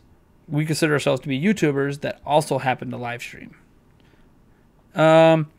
What's this week's podcast about? It's a good question. I'm not even sure if I remember. I know Switch Pro and Switch Mini are in it.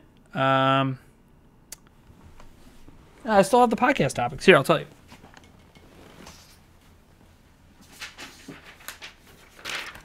Only 3 topics. So we got Switch Pro and Mini. We talk about E3. And we talk about a Nintendo Direct rumor. So, little teaser for what's going to be arriving at 10 a.m. tomorrow, unless you are a member of our Patreon, because as soon as I'm done with this stream, I'm getting the audio version up for our patrons. What's up, Mr. Snappy Paws? How's it going? Help me, please. I could probably edit that audio version while I'm doing this stream, actually, because I don't do a ton of editing on the audio version. It's basically find the beginning and find the end and throw in the intro and outro. It's pretty easy. The audio version's really easy to edit. I've just been on the grind today and I forgot to do it. That's why it's not done. So let's open this. Let's open the MP intro music, MP podcast outro music, and then I gotta open the actual podcast file. which is episode 102.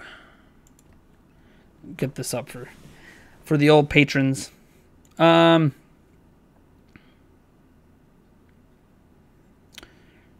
You think a new Monster Hunter for Switch will be announced soon? It's about time for Monster Hunter 5, especially right now that Monster Hunter's 15th anniversary.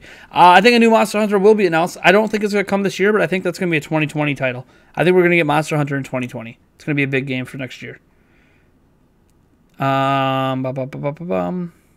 This week's podcast, April Fool directed, I tweeted. No, we didn't do anything for April Fools, even though it lands in April Fools. I used to do April Fools stuff all the time. I don't know, it's not really my thing anymore.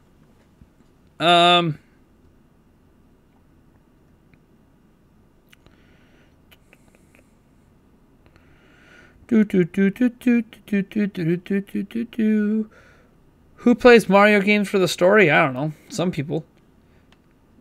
I'm sure some people do. Man, I'm not going to question people that are into Mario lore, man. Alright, where's the claps? Where's our audio syncing point? Audio.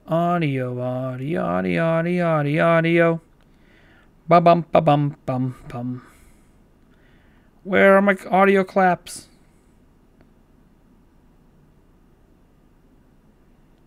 We were having audio issues, if I remember right, so there's a lot of extra audio recorded here. Minute in, I'm like 2 minutes in, still. Oh, okay, come on. Where are the audio claps? Where could they be?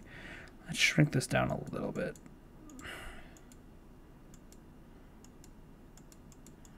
Okay, maybe not quite that much. How about that? Can I see the audio claps doing this? No, I can't see crap. It's one thing I hate about audio editing is no matter how big the timeline is, you always have to zoom in a bunch to catch anything. Oh, is that a clap? No.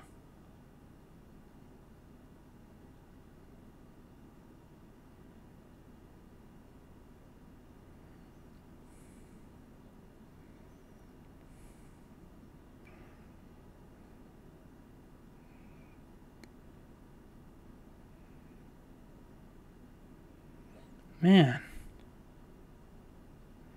How much? What do you guys? Hey, let's start with Rob. Actually, okay, what do you want? Podcast a little bit there. Awesome. Dang it! I can't find the beginning of the podcast, and now I'm ignoring the chat. Now I feel kind of bad for ignoring the chat. I tweeted about a fake direct with a new Waluigi game. Jeez. I only do April Fools on Twitter for memes. I enjoy watching what other people do, but I don't really participate. Might try to get my fiance tomorrow. She doesn't know though. Hope she's not watching. I don't think she's watching. I don't think she's home right now.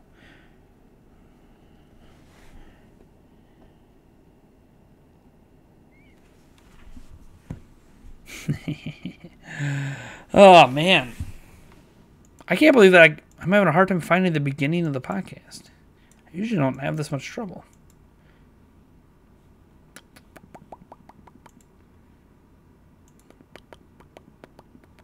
And a scandal does not want fiance to know. It's not a scandal.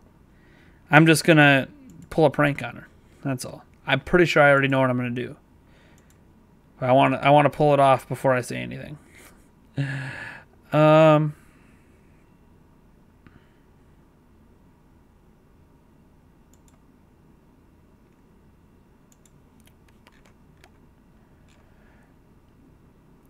So what are we talking about? It's a Q&A, so whatever you want to talk about.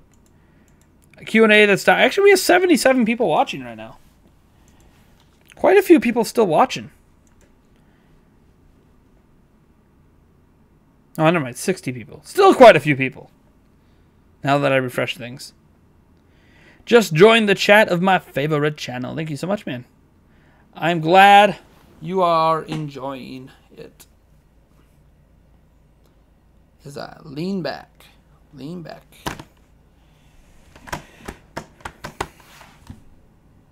So how powerful do you think the Switch Pro will be? I don't know.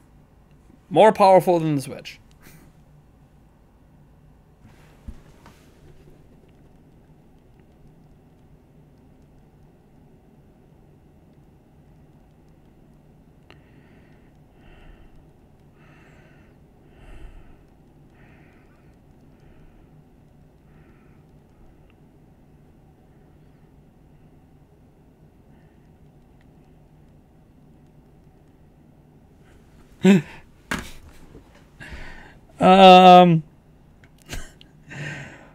Can you answer this question in one word only? What's the question? You got me. You got me, Sonic Man. You got me. Damn it. I couldn't do it. I couldn't do it. Oh, those trick questions. That Trover game looks pretty fun. What do you think of it? Trover. Trover. I don't know about a Trover. Trover Saves the Universe? Oh. Oh, yeah, that game that's like made by the Rick and Morty people. God, it looked weird. But I mean, it's made by the people who did Rick and Morty, so of course it's weird. Yeah, I mean, I guess it looks alright. Matthew Campo says, can you elaborate on what Sony did to Gravity Rush 2? I recently got Gravity Rush for the Vita and 2 on the PlayStation 4. How can...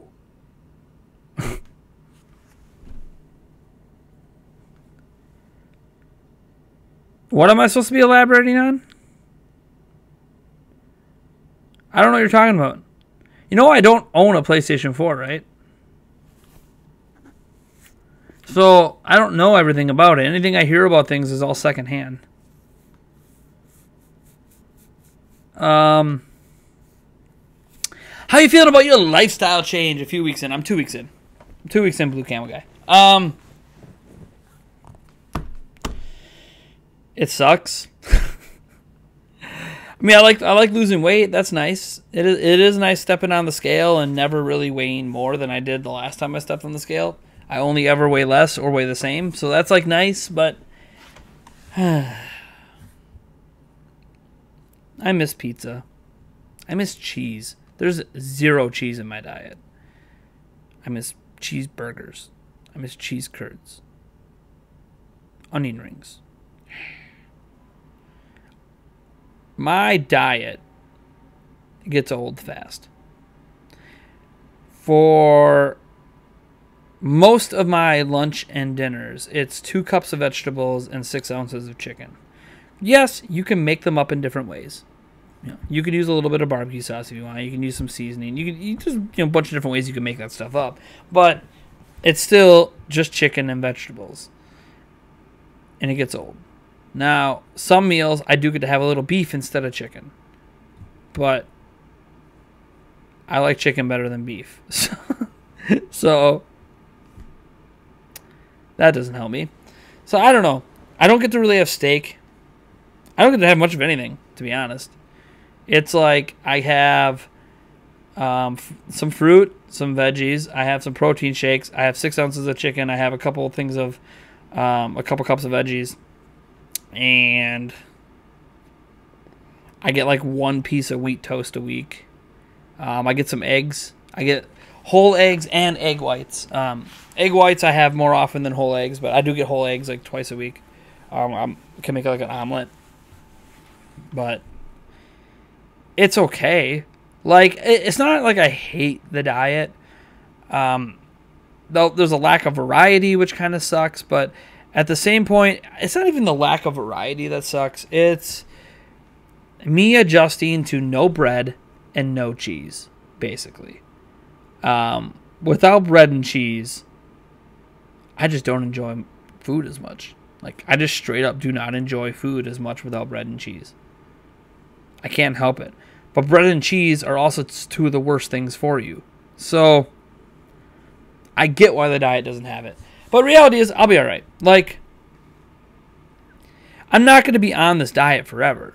You know, that's what I always tell myself, too. Like, this isn't a forever diet. I'm not going to just go the rest of my life not having bread and cheese. Like, of course I'm going to have bread and cheese again. The idea for me is that I'm just in weight loss mode.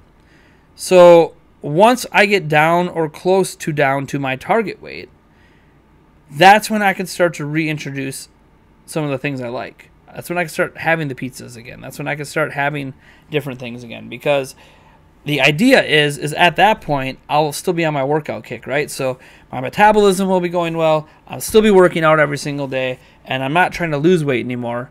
So I'm willing to have more calories or have some different foods that maybe I shouldn't be having all the time. Obviously, if my weight starts to climb again, I'll cut things back. But, yeah, like, I'm doing all right. It's 2 weeks in, so I'm not, there's not like a ton of progress to show. You guys aren't going to notice any weight loss on me yet. I don't think, anyways. I don't notice any weight loss on me yet. I know when I step on the scale, there's weight gone, but I don't feel the weight gone yet. But we'll get there. Probably once I've lost my first 50. That's when I'm really going to notice a difference. Right now I'm down about 12. So it's gonna take a while before I truly, because my weight is, I've always been able to fluctuate my weight 20 pounds either way, right? So once I get past what I'm used to fluctuating, that's when I think I'll start noticing the weight loss. You eat bread for lunch? I do not eat bread for lunch. I don't eat bread at all. I have the one day a week I can have some wheat toast. I get to have that with some egg whites and a cup of veggies.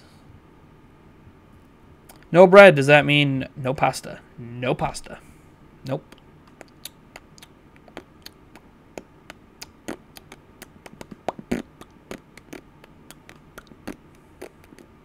How about mashed potatoes? Nope.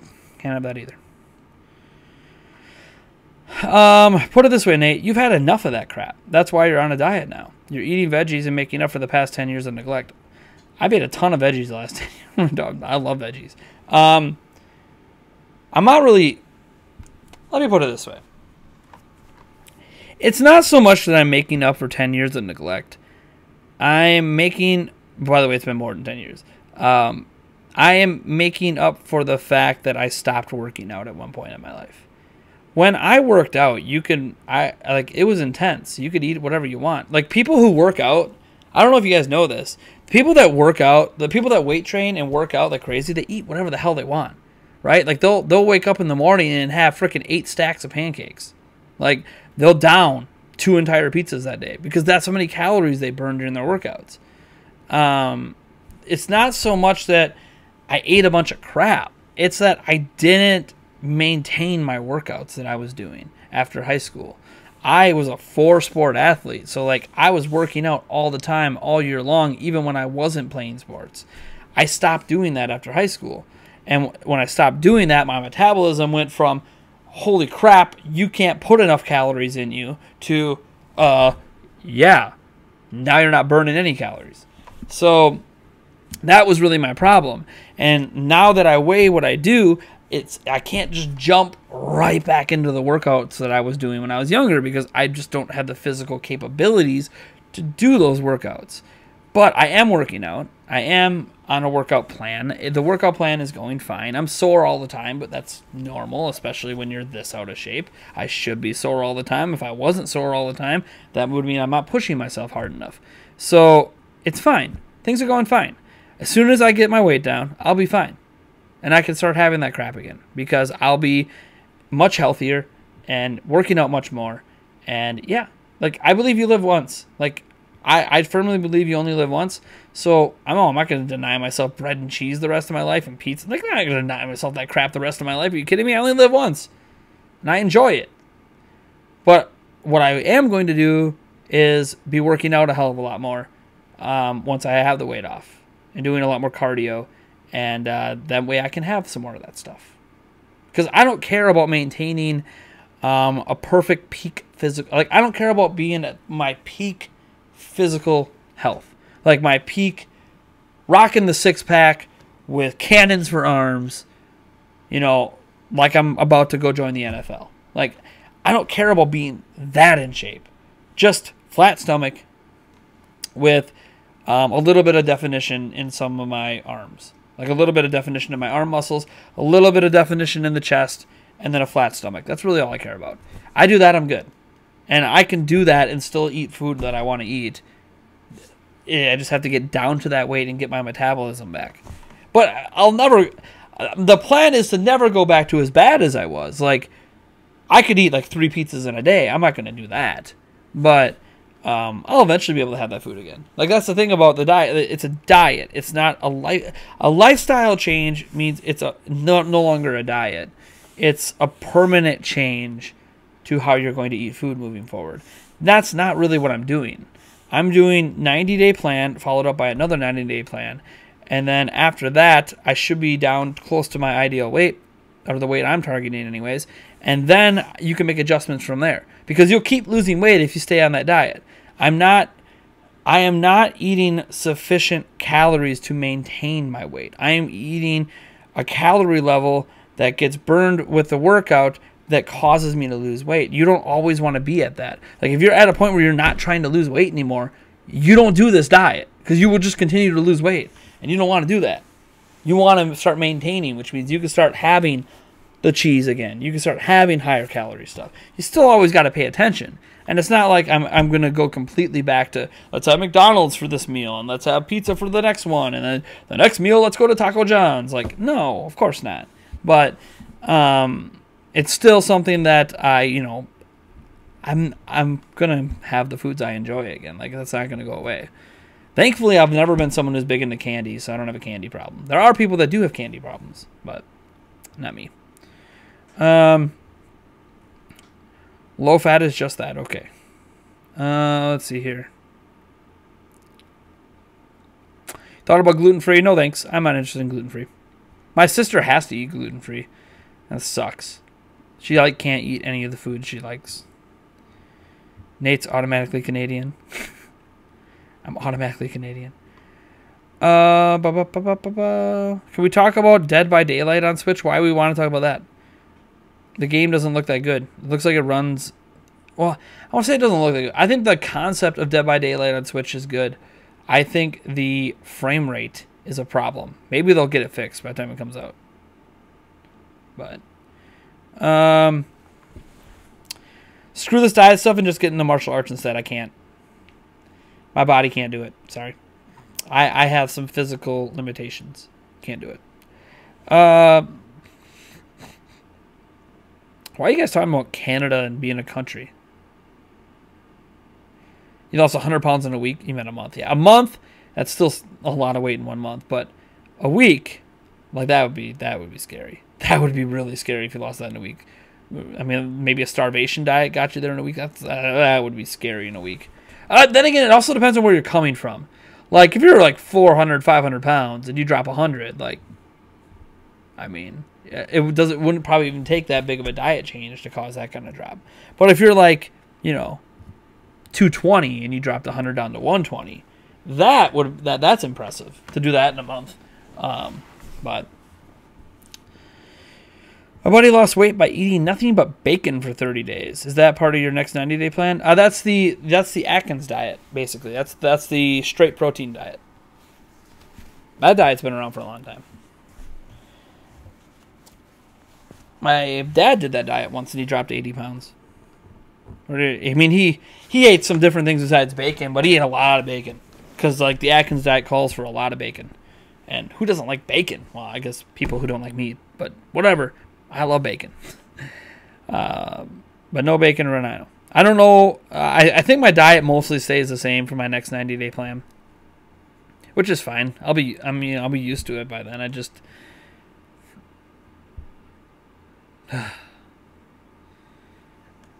Whatever. I know I'm going to be eating I'll fully admit, when I'm gone at E3, that whole week's going to be a cheat week. I don't got time to cook. So, it's going to be a bunch of crap. I'm going to have some fat tomato pizza. I know that's going to happen. But it's fine. You know what? By the time I get to E3, I'll feel like I've earned that week. I'll still be working out every day, too.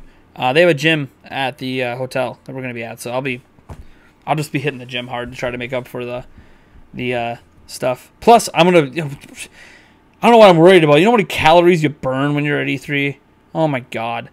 Okay, so we must have had fat tomato pizza like every single day last year when we went to E3. And I came home and I was down 20 pounds. Because you do so much walking. So much walking. You end up burning thousands of calories a day just walking. Oh, it's crazy. I could see why people in California sometimes are like thinner. So much walking. You were 400 pounds and it was cancer. Ouch. Sorry, man.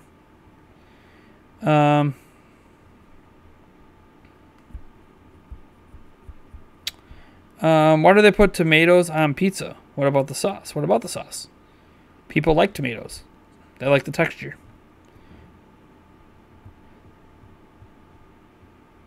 You lost about 60 pounds, closer to keto? Okay. You ain't going to have time to work out at E3? I mean, be honest with yourself? Yeah, I will. What are you talking about? First off, I just told you the entire experience at E3 itself is already a workout. In addition to that, I had time to do it last year and I did it. You just do it in the morning, basically. You wake up. What happened is I would wake up about a half hour before we needed to be up, and then I would just head down to the little gym area and do a 20, 25-minute set. Then come back up, shower, and get ready to go so we can leave. So, yeah, no, there's a little bit of time in the morning. The question is, how much sleep am I going to get?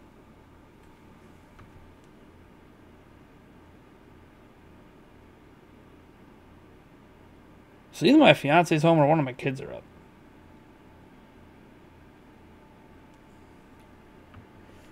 I put ketchup on my pizza. All right. Well, I think I'm going to end the stream. I got to get that audio version out. Even if I don't get the podcast edited tonight, which I want to, I got to get that audio version out. I could try to edit the podcast in the morning. Hopefully my computer doesn't hate me. Being on an event like E3 is a workout. It is. You're there for 8 hours and nonstop walking. Do you think Jeff Keighley will order pizza during E3? Who knows? Probably. All right. I'm going to catch you guys later. Thanks for tuning in. I had a lot of fun this stream.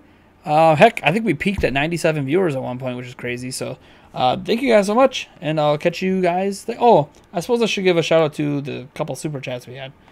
Oh, we had a new $5 backer on Patreon that I missed.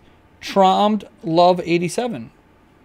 Thank you so much for becoming a $5 backer on Patreon. I'll get that audio version out here in a few minutes. Cody Shadley, $2.99, and Matthew Campos, $2. And then today also renewed members that we have on YouTube. It renewed Joe Prosco, Ryan Lista, Robert Smith, and Be Righteous. Be Righteous is almost at a year. He's 1 month away from a year of being a sponsor on YouTube. So cool. All right. Thank you guys for coming in. Later.